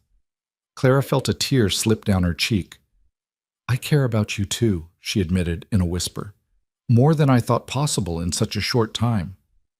When I imagine leaving, when I imagine not seeing you every day, it feels like losing something precious. Then don't leave. Wyatt reached out slowly, giving her time to pull away, and gently cupped her face in his hand. His palm was rough with calluses, but impossibly gentle. Stay. Marry me. Not because the Reverend demands it, or because the town expects it, but because we choose it, because we want to build something together. Are you sure? Clara asked, searching his face. Really sure? Because once we do this, there's no going back. I'm sure. There wasn't a trace of doubt in his voice. I've never been more sure of anything in my life. Clara took a shaky breath, feeling like she was standing on the edge of a cliff about to jump into unknown waters. But when she looked into Wyatt's eyes, she didn't see danger. She saw home. Then yes, she said. Yes, I'll marry you. The smile that broke across Wyatt's face was like the sun coming out from behind clouds. Yeah? Yeah. Clara found herself smiling through her tears. But Wyatt, I need you to know that I'm not just saying yes to escape scandal or because I have nowhere else to go. I'm saying yes because I want to. Because when I think about my future, you're the only person I want in it. Clara. Wyatt's voice was thick with emotion. He pulled her into his arms, holding her close, and she buried her face in his chest, feeling his heart pounding beneath her cheek. They stood like that for a long moment, holding each other under the vast Dakota sky, the cold forgotten in the warmth of their embrace. When they finally pulled apart, Wyatt kept his hands on her shoulders, looking down at her with such tenderness it made her chest ache. I promise you, he said solemnly, I will spend every day trying to make you happy, trying to be worthy of your trust. You won't regret this, Clara. I swear it. I know, she said, and meant it. I know I won't. They went back inside, and for the first time since the Reverend's visit, Clara felt the heavy weight of dread lift from her shoulders. Yes, they were getting married under pressure from the town. Yes, it was happening fast, too fast by any conventional standard. But it was also their choice, their decision, and that made all the difference. The next morning, they rode into town together to inform Reverend Michaels of their decision. The Reverend looked smug, as if he'd known all along they would capitulate, and Clara had to bite her tongue to keep from telling him exactly what she thought of his methods. A wise choice, he said, his tone oily with satisfaction. I'm sure you'll both be very happy. I can perform the ceremony this Sunday after services. The whole town will be there to witness. No, Wyatt said flatly. We'll get married, but we'll do it privately. Just us, you, and whoever we choose as witnesses. The Reverend's face darkened. That's highly irregular. A wedding is a community celebration. We don't want a celebration, Clara said firmly. We want a simple ceremony, just the legal requirements, nothing more. The Reverend looked like he wanted to argue, but something in Wyatt's expression made him reconsider. Very well, this Saturday then, 2:00. I'll expect you at the church. As they left the church, Clara felt Wyatt's hand find hers, his fingers lacing through hers. It was the first time they'd held hands in public, and Clara expected to feel self-conscious. Instead, she felt proud. Let the town see. Let them know that this was her choice. Their next stop was Elizabeth Patterson's house. The older woman opened the door with a smile that faltered when she saw their faces. What's happened? She asked immediately. Come in, both of you. Inside, over tea, they explained everything. The Reverend's ultimatum, their decision to marry, their desire to do it on their own terms. Elizabeth listened without interrupting, her expression growing darker with each word. When they finished, she set down her teacup with a decisive click. That pompous, self-righteous... She stopped herself, took a breath. I'm sorry, that was uncharitable, but honestly, threatening you into marriage, it's barbaric. We're not being forced, Wyatt said. Not really. We want to get married. Elizabeth studied them both carefully. Do you? Truly? Or are you just making the best of a bad situation? Clara and Wyatt exchanged a glance. Then Clara said, Both, I suppose. The situation is terrible. But our decision to marry, that's real. That's what we want. Something in Elizabeth's expression softened. Well then, if you're going to do this, let's do it right. She stood up decisively. First, Clara needs a proper dress. You can't get married in a borrowed work dress. Second, you need witnesses who actually care about you, not busybodies looking for something else to gossip about. And third, she smiled, you need someone to throw you a proper wedding supper, even if it's small and private. Mrs. Patterson, you don't have to, Clara started. Elizabeth, she corrected. And yes, I do. Every bride deserves to feel special on her wedding day, regardless of the circumstances. Now, let's talk about what you'll wear. The next few days passed in a blur of preparation. Elizabeth enlisted 2 of her friends, women who had also lost their husbands, and who didn't give a damn about town gossip, to help alter one of her own wedding dresses for Clara. It was a beautiful gown of cream silk, simple but elegant, and when Clara tried it on, she hardly recognized herself in the mirror. "You look like a princess," Elizabeth said, her eyes shining with tears. "Your mother would be so proud." Clara felt her own eyes filling. "I wish she could be here." "She is, dear. In your heart, she's here." Elizabeth squeezed her hand. "And I'll wager she's happy as can be that you found a good man who treats you well." Meanwhile, Wyatt had gone to the general store to buy a ring. He returned looking uncomfortable, and when Clara asked what was wrong, he just shook his head. Nothing worth repeating, just more gossip and nastiness. He pulled a small box from his pocket.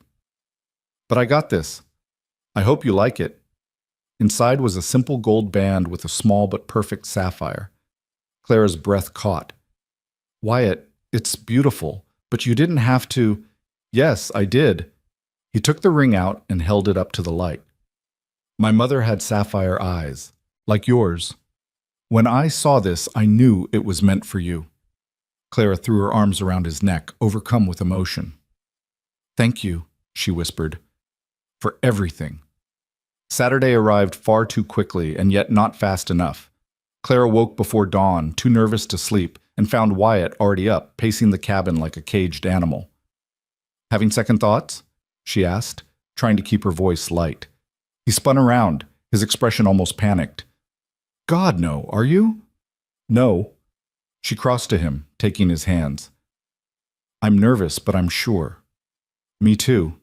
He squeezed her hands. "Clara, before we do this, I need to tell you something." Her heart lurched. "What?" "I know we said this marriage would start as a practical arrangement, that we'd give it time to grow into something more. But I need you to know—" He took a breath. "For me, it's already more. I'm already halfway in love with you, maybe more than halfway. And I don't want to pressure you to feel the same way, but I need you to know where I stand." Clara felt her heart swell until it seemed too big for her chest. "Wyatt, you don't have to say anything," he interrupted. "I just needed you to know. So there are no secrets between us. Then you should know something too." Clara stepped closer, looking up into his storm-gray eyes. "I'm not halfway in love with you. I'm all the way there. I think I have been since you wrapped your coat around me that first night and told me I was going to be okay. You're the first person in years who's made me feel like I matter, like I'm worth something. And I'm not marrying you because I have to or because it's convenient. I'm marrying you because I can't imagine my life without you in it." The expression on Wyatt's face was one of pure wonder. "You mean that?" "Every word." He pulled her into his arms, holding her so tightly she could barely breathe. "I'll spend the rest of my life making sure you never regret those words," he said fiercely. "I promise you, Clara, I'll be the best husband I know how to be." "You already are," she whispered. They stayed like that for a long moment, holding each other, gathering strength for what was to come. Then Elizabeth arrived in her carriage to take Clara to prepare for the ceremony, and Wyatt rode ahead to the church. In Elizabeth's parlor, surrounded by kind women who fussed over her dress and her hair, Clara felt a strange sense of unreality. This morning she'd woken up as Clara Whitford, orphan and outcast. In a few hours, she would be Clara Hale, wife to a good man and mistress of her own home. "You look radiant," Elizabeth said, adjusting the simple wreath of dried flowers they'd fashioned for Clara's hair. "Absolutely radiant." "I'm so nervous I might be sick," Clara admitted. "That's normal. Every bride feels that way." Elizabeth smiled. "But Clara, I want you to know something. Oh, I've watched you and Wyatt together. I've seen how you look at each other, how you talk to each other. This marriage might have been pushed along by outside forces, but what you two have, that's real. That's special. Hold on to it." "I will," Clara promised. The ceremony itself was small and simple, held in the church with only Elizabeth and her two friends as witnesses. Reverend Michaels performed the service with a self-satisfied air that made Clara want to scream, but she focused instead on Wyatt standing beside her, solid and steady and strong. When it came time for the vows, Wyatt's voice was clear and firm as he promised to love and cherish her. Clara's voice shook slightly, but she met his eyes as she made the same promises, meaning every word with all her heart. "I now pronounce you man and wife," Reverend Michaels intoned. "You may kiss your bride." Wyatt cupped Clara's face gently in both hands, his thumbs brushing her cheekbones. "Mrs." Hale, he said softly, testing out the name. Mr. Hale, she replied with a tremulous smile. And then he kissed her. It was soft and sweet and perfect, a kiss that held promise and tenderness and the beginning of something beautiful. When they pulled apart, Clara saw that Wyatt's eyes were bright with unshed tears. I love you, he whispered, so quietly that only she could hear. I love you too, she whispered back. They signed the marriage certificate, Clara Whitford becoming Clara Hale with a few strokes of a pen. And then they were walking out of the church, hand in hand, husband and wife. Outside, a small crowd had gathered, despite their attempts at privacy. Clara felt Wyatt stiffen beside her, but then Elizabeth swept forward, calling out loudly enough for everyone to hear. Congratulations to the happy couple, Mr. and Mrs. Wyatt Hale. Some of the crowd looked disapproving, but others, more than Clara had expected, called out congratulations. A few women even smiled genuinely. It seemed that not everyone in town had sided with the gossips. As they climbed into Wyatt's wagon, Clara caught sight of a familiar figure at the edge of the crowd. Her stepmother Margaret stood there, her face twisted with rage and something that might have been jealousy. For just a moment, their eyes met. Clara straightened her spine, lifted her chin, and deliberately took Wyatt's hand, lacing their fingers together. She saw Margaret's expression darken further and felt a fierce satisfaction. She had survived. She had escaped. And she had found something Margaret would never have: real love, freely given. The wedding supper at Elizabeth's house was joyful despite its small size. They ate roast chicken and fresh bread, drank wine that Elizabeth had been saving for a special occasion, and laughed until Clara's sides hurt. For the first time in her life, Clara understood what it meant to feel truly celebrated, truly welcomed, truly loved. As the sun began to set and it was time to leave, Elizabeth pulled Clara aside. I want you to know something, she said, holding Clara's hands. You have a friend in me, always. If you ever need anything, help, advice, or just someone to talk to, you come find me. Understand? Thank you, Clara said, tears streaming down her face. Thank you for everything. Thank you for reminding an old woman what courage looks like. Elizabeth kissed her cheek. Now go home with your husband and be happy. That's the best revenge against those who tried to break you. The ride back to the cabin was quiet, both of them wrapped in their own thoughts. The reality of what they'd done was starting to sink in. They were married. Actually married. Their lives were bound together now, for better or worse. When they arrived at the cabin, Wyatt helped Clara down from the wagon and then surprised her by sweeping her up into his arms. What are you doing? She laughed. Carrying my bride over the threshold, he said with a grin. It's tradition. He carried her inside and set her down gently in the middle of the cabin that was now their home. The fire was burning low in the hearth, casting dancing shadows on the walls. They stood facing each other, suddenly shy despite everything they'd shared. I should bank the fire, Wyatt said. I should change out of this dress, Clara said at the same time. They both laughed, some of the tension easing. Clara, Wyatt said seriously, taking her hands, I want you to know that there's no pressure tonight, or any night. We'll take this as slow as you need. We have the rest of our lives to figure everything out. Clara felt a rush of love for this careful, considerate man. I know, she said softly, and I appreciate that. But Wyatt, I'm not afraid. Not of this, not of you. I trust you completely. Something blazed in his eyes at those words. You have no idea what it means to hear you say that. I think I do, Clara said, because I feel the same way when you say you love me, like I've finally found the place I'm supposed to be.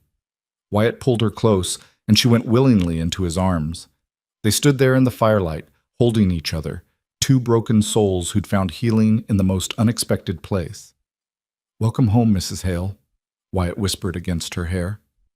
I'm already home, Clara whispered back. I've been home since the night you found me in the snow. Outside, the wind picked up, rattling the shutters and howling around the cabin. But inside, Clara and Wyatt were warm and safe and together. The town might still talk. Margaret might still plot. The future might still hold challenges they couldn't foresee. But none of that mattered now, because they had each other.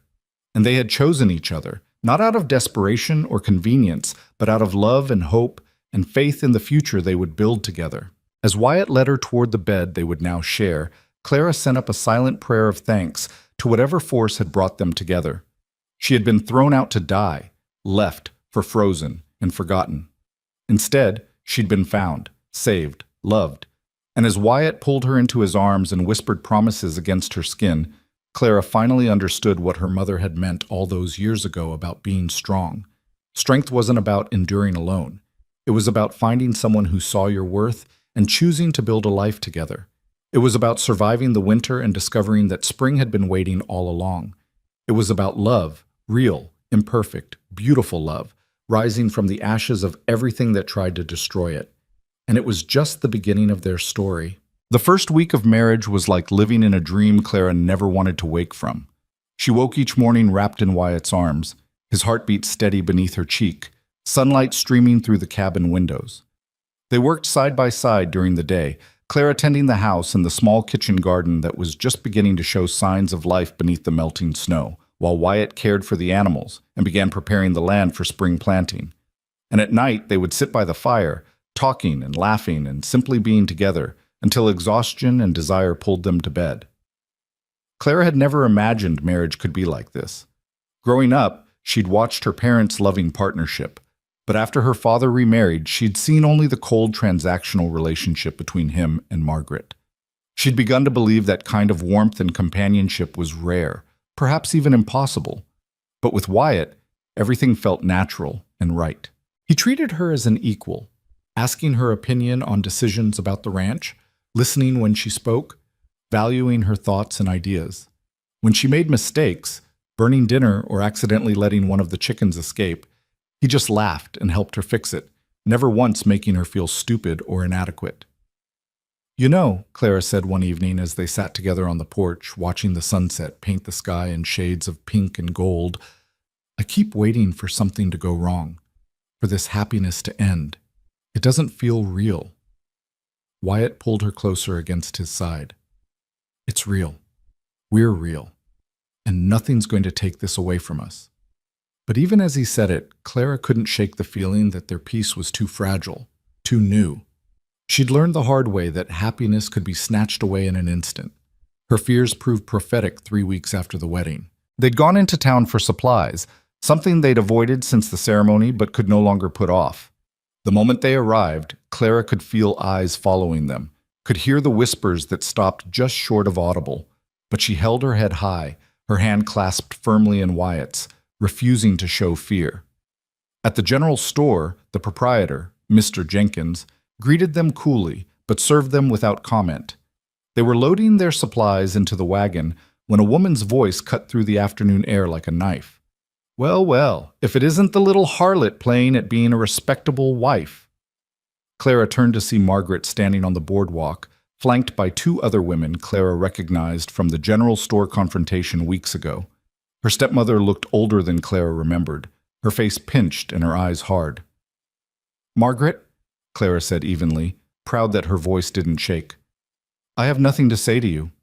"Of course you don't. Ungrateful girl, you never did know how to show proper respect."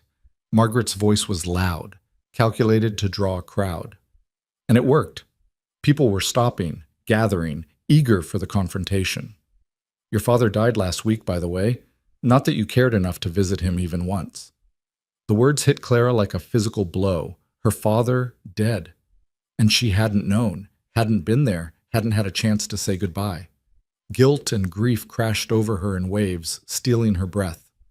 "That's enough," Wyatt said, his voice low and dangerous as he stepped protectively in front of Clara. "Is it?" Margaret's smile was cruel. "Your little bride didn't even have the decency to care for her dying father.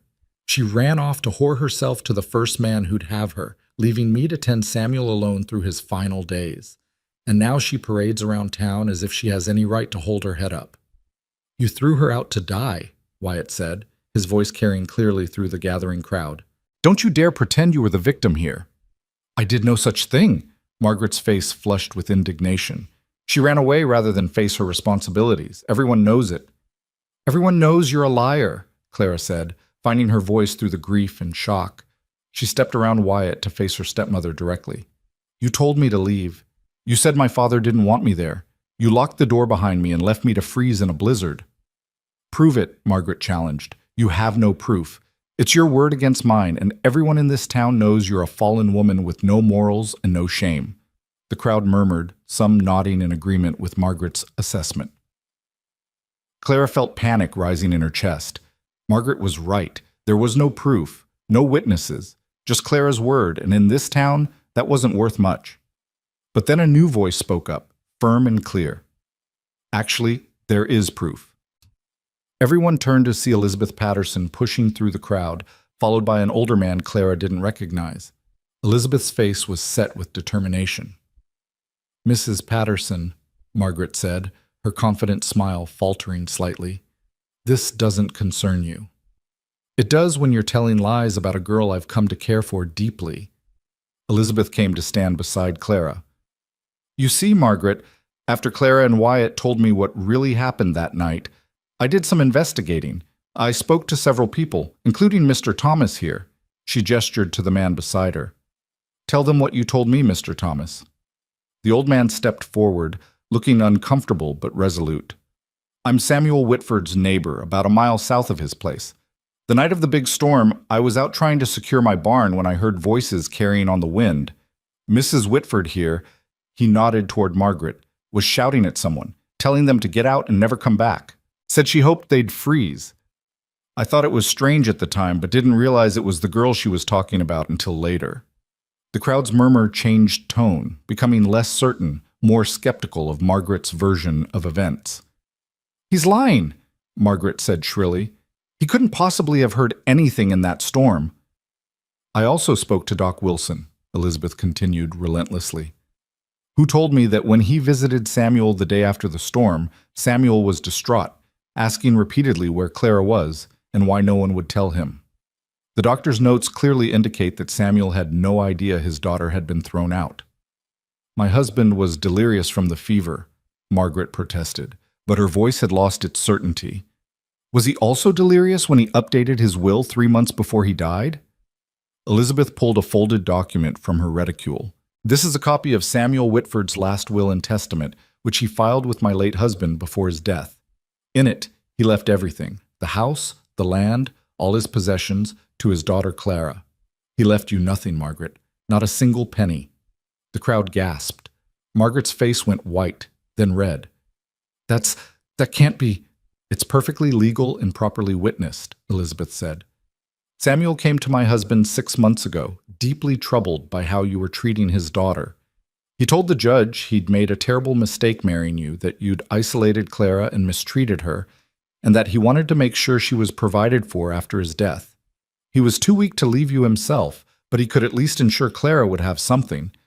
Clara felt tears streaming down her face. Her father had known. He had cared. He hadn't abandoned her after all.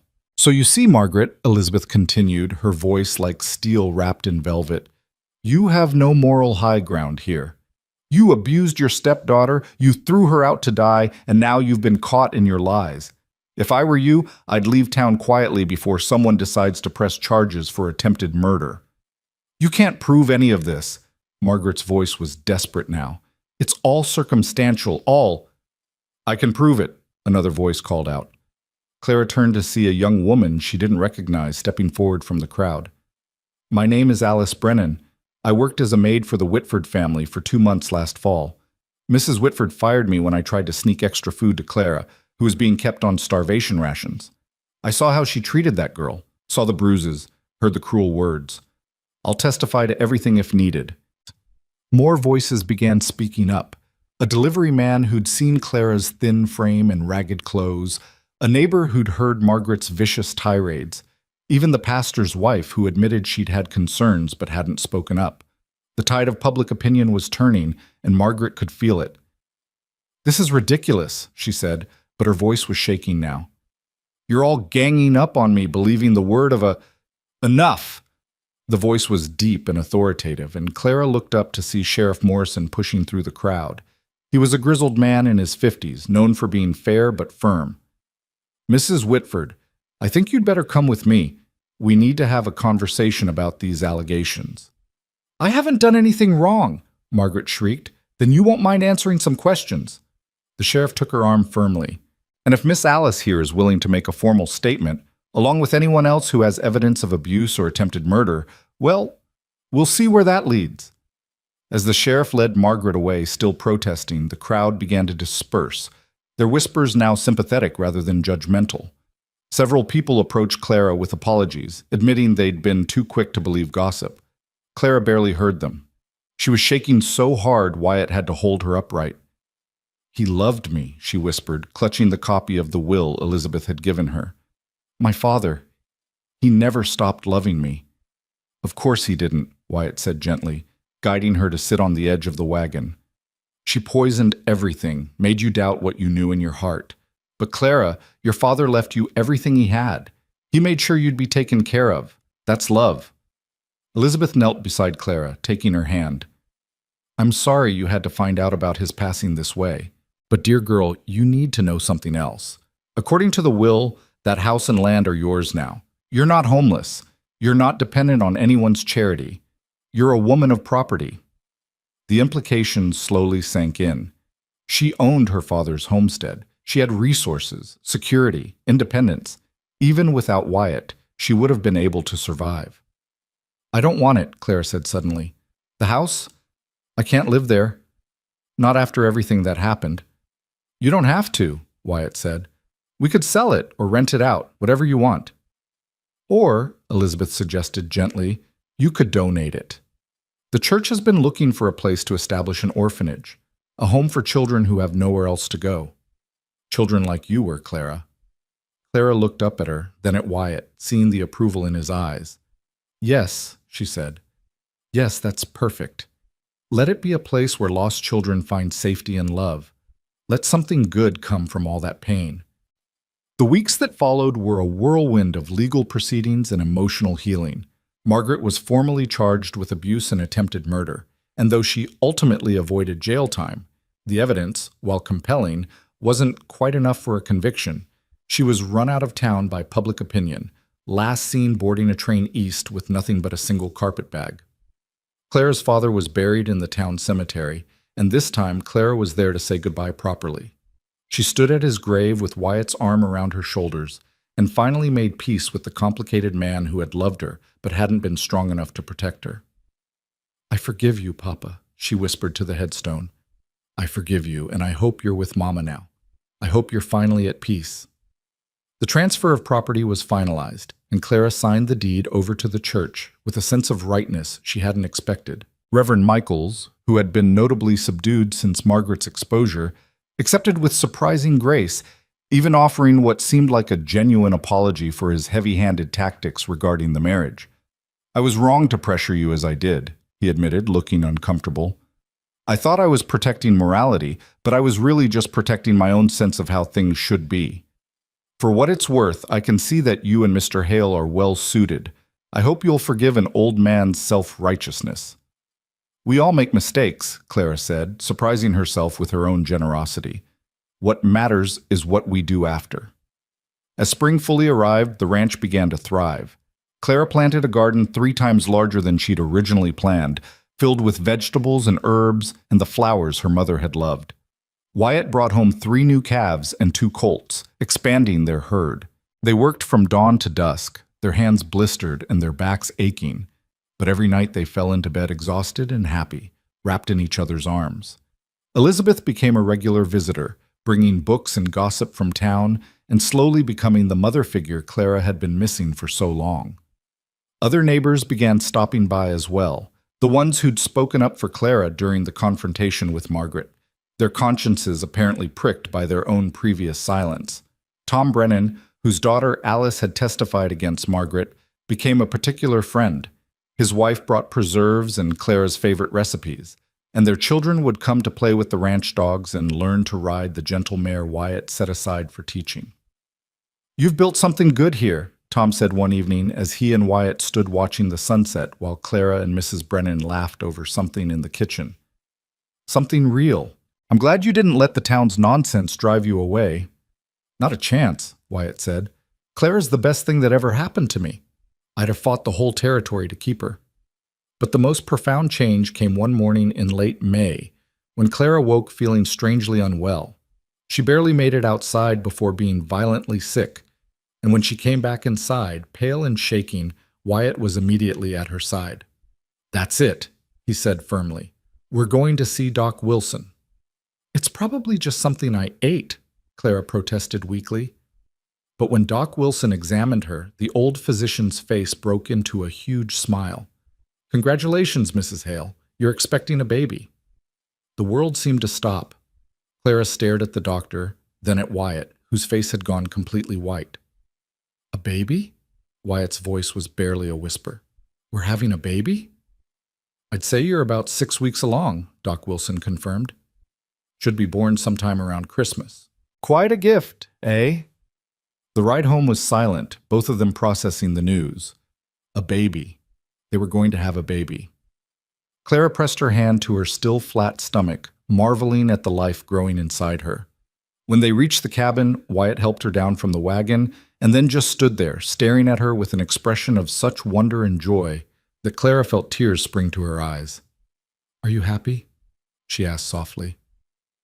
"Happy?" Wyatt's voice cracked. "Clara, I can't even find words. A year ago, I was alone in this cabin, convinced I'd spend my whole life that way, and now I have you, and we're going to have a child." His own tears started to fall. "I never thought I'd have this. Never thought I deserved it." "You deserve everything good in this world," Clara said fiercely, throwing her arms around his neck. "Everything." He lifted her off her feet, spinning her around, his laughter mixing with tears. When he set her down, he immediately dropped to his knees and pressed his ear to her stomach. "Can you hear anything?" Clara asked, laughing through her own tears. "Not yet, but soon." He looked up at her, his face radiant. "Our baby, Clara, our family." "Our family," she repeated, the words feeling like a prayer. As the months passed and Clara's belly grew round with their child, the ranch became a place of joy and anticipation. Wyatt was impossibly protective, barely letting her lift anything heavier than a teacup, hovering constantly until Clara finally had to shoo him away so she could work. "I'm pregnant, not made of glass," she protested one day as he tried to stop her from weeding the garden. "You're carrying the most precious thing in the world," he countered. "Forgive me for being careful."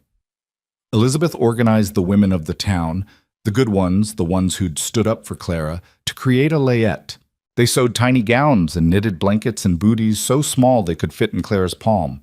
The women would gather at the ranch once a week, their needles flashing in the sunlight as they talked and laughed and shared stories of their own children. "You're going to be a wonderful mother," Elizabeth told Clara one afternoon as they sat together on the porch, watching Wyatt work with one of the horses. "You have so much love to give." "I'm terrified," Clara admitted. "What if I do something wrong? What if I can't?" "Every mother is terrified," Elizabeth interrupted gently. "But Clara, look at what you've survived. Look at what you've built from nothing. If you can do all that, you can certainly raise a child with love and wisdom." As her due date approached, Clara found herself thinking often about her own mother, wishing desperately that she could be there to meet her grandchild. But in quiet moments, she swore she could feel her mother's presence, warm and loving and proud.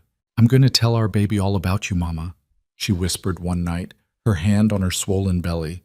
"About how brave you were, how kind, how full of love. And I'm going to love this child the way you loved me, completely, unconditionally, forever." The baby came on a cold December night 3 days after Christmas. The labor was long and difficult, and there were moments when Wyatt, banished to the main room while Elizabeth and Doc Wilson attended Clara, thought he might go mad from the sounds of her pain and his own helplessness. But finally, just as the winter sun was rising over the frozen prairie, he heard a new sound, the thin, fierce cry of a newborn baby. "Mr. Hale!" Elizabeth called out. "Come meet your daughter!" Wyatt burst through the curtain to find Clara propped up against the pillows, exhausted and pale but radiantly happy, holding a tiny bundle wrapped in one of the blankets the church women had made. Her face was streaked with tears of joy as she looked down at the baby in her arms. "Wyatt," she said softly. "Come see her." He approached almost reverently, afraid he might somehow break the perfection of the moment. And then he was looking down at the smallest, most beautiful thing he'd ever seen, A wrinkled red face, a tiny fist waving in the air, eyes scrunched shut against the brightness of the world. "She's perfect," he breathed. "Clara, she's absolutely perfect." "Do you want to hold her?" Wyatt nodded, unable to speak. Clara carefully transferred the baby to his arms, showing him how to support her head, and Wyatt stood there, this strong, capable man, shaking like a leaf, as he held his daughter for the first time. The baby opened her eyes, storm gray, like her father's, and seemed to look right at him. And in that moment, Wyatt felt his heart crack open in a way he'd never experienced before. This tiny person, this perfect combination of him and Clara, this miracle they'd created together, she was his to protect, to love, to raise into a strong, capable woman like her mother. "Hello, little one," he whispered, his voice thick with emotion. "I'm your papa, and I promise you, for as long as I live, you will always be safe, always be loved, and always know how much you matter." "What should we name her?" Clara asked softly. Wyatt looked from his daughter to his wife, these two people who had become his entire world. "Grace," he said. "Grace Catherine Hale. Grace, because she's a gift we never expected, and Catherine, after your mother." Clara's tears flowed freely now. "It's perfect. She's perfect. Wyatt, we did it. We made a family." "No," Wyatt said, coming to sit beside her on the bed, careful not to jostle the baby. "We made a miracle." The months that followed were chaotic and exhausting and more beautiful than Clara had ever imagined. Grace was an easy baby, curious and alert, with her father's gray eyes and her mother's dark hair. She would lie in her cradle, watching the world with solemn attention, and when Clara or Wyatt picked her up, her whole face would light with joy. Wyatt was a revelation as a father. He would walk the floor with Grace for hours when she was fussy, singing old cowboy songs in his deep voice until she fell asleep. He fashioned a sling so Clara could carry the baby while working in the garden, and built a cradle so beautiful and sturdy it could serve 3 generations. "You're going to spoil her," Clara teased one evening as she watched him carving a wooden rattle for Grace. "Impossible," Wyatt replied without looking up. "You can't spoil a child with love." As Grace grew from infant to baby, the ranch prospered beyond their wildest dreams. Word had spread about the quality of Wyatt's horses, and buyers came from 3 counties away to purchase his stock. Clara's garden produced abundantly, and she began selling her preserves and vegetables in town, building a reputation for quality that rivaled any of the established farm wives. The orphanage that had been established in Clara's father's old house was thriving too. Elizabeth had taken over its management, and it had become a place of genuine warmth and care, where children who had nowhere else to go found family and hope. Clara visited often, bringing food from the ranch and telling the children stories about surviving hard times and finding happiness on the other side. "You give them hope," Elizabeth told her one day as they watched the children play. "They look at you and see that it's possible to overcome tragedy, to build something beautiful from pain." On the first anniversary of the night Wyatt had found Clara in the snow, they stood together on the porch as the sun set, Grace sleeping peacefully in Clara's arms. "A year ago, I was dying in a snowbank," Clara said softly. "I'd given up. I was ready to let go." "And now?" Wyatt asked, his arm around her shoulders. "Now I have everything I never knew I was allowed to want." She looked up at him, her eyes shining. "A home, a family, a husband who loves me, a daughter who's perfect in every way. Wyatt, you gave me back my life." "No," he said firmly. "You gave me one.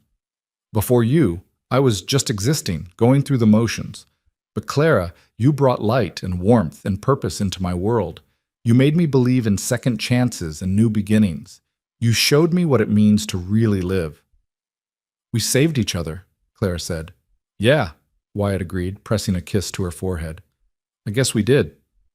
Grace stirred in Clara's arms, her tiny fist uncurling, her gray eyes opening to look up at her parents.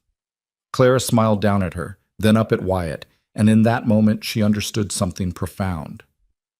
The blizzard that had nearly killed her hadn't been the end of her story. It had been the beginning. The night she'd been thrown out into the cold, certain she would die, she'd actually been walking toward her future, toward love and family and belonging, toward everything she'd thought was lost forever. She had been cast out into winter and found by spring. She had been abandoned and then chosen. She had been lost and then found in the most unexpected way, by the most unexpected person. And now, standing on the porch of the home they'd built together, with their daughter in her arms and her husband at her side, Clara finally understood what her mother had meant all those years ago about strength. It wasn't about enduring alone. It wasn't about never breaking or never needing help. Strength was about surviving the worst and still believing in the possibility of something better. It was about accepting love when it was offered and offering it in return. It was about building a life worth living, one day at a time, one choice at a time, with the person who saw your worth even when you couldn't see it yourself. "I love you," Clara said, the words as natural as breathing now. "I love you so much, Wyatt Hale." "I love you too, Clara Hale," he replied, "for the rest of my life and beyond." Inside the cabin, the fire crackled warmly. Outside, the first snow of the new winter began to fall, soft and gentle, nothing like the murderous blizzard of a year ago. And on the porch, surrounded by love and safety and hope, the family Wyatt and Clara had built together watched the snow come down and knew that whatever storms life might bring, they would weather them together. Because that was what family did. That was what love meant. And their story, the story of a girl thrown out to die and a cowboy who refused to let her go, had become something neither of them could have imagined in their darkest moments. It had become a love that would last a lifetime, a family that would grow and flourish, and a legacy that would be told and retold in Redemption Bluff for generations to come. The story of how the coldest winter led to the warmest spring, and how two broken souls found healing in each other's arms. The story of Clara and Wyatt Hale, who proved that even when the world tried to bury you beneath the snow, love could still find a way to bring you home.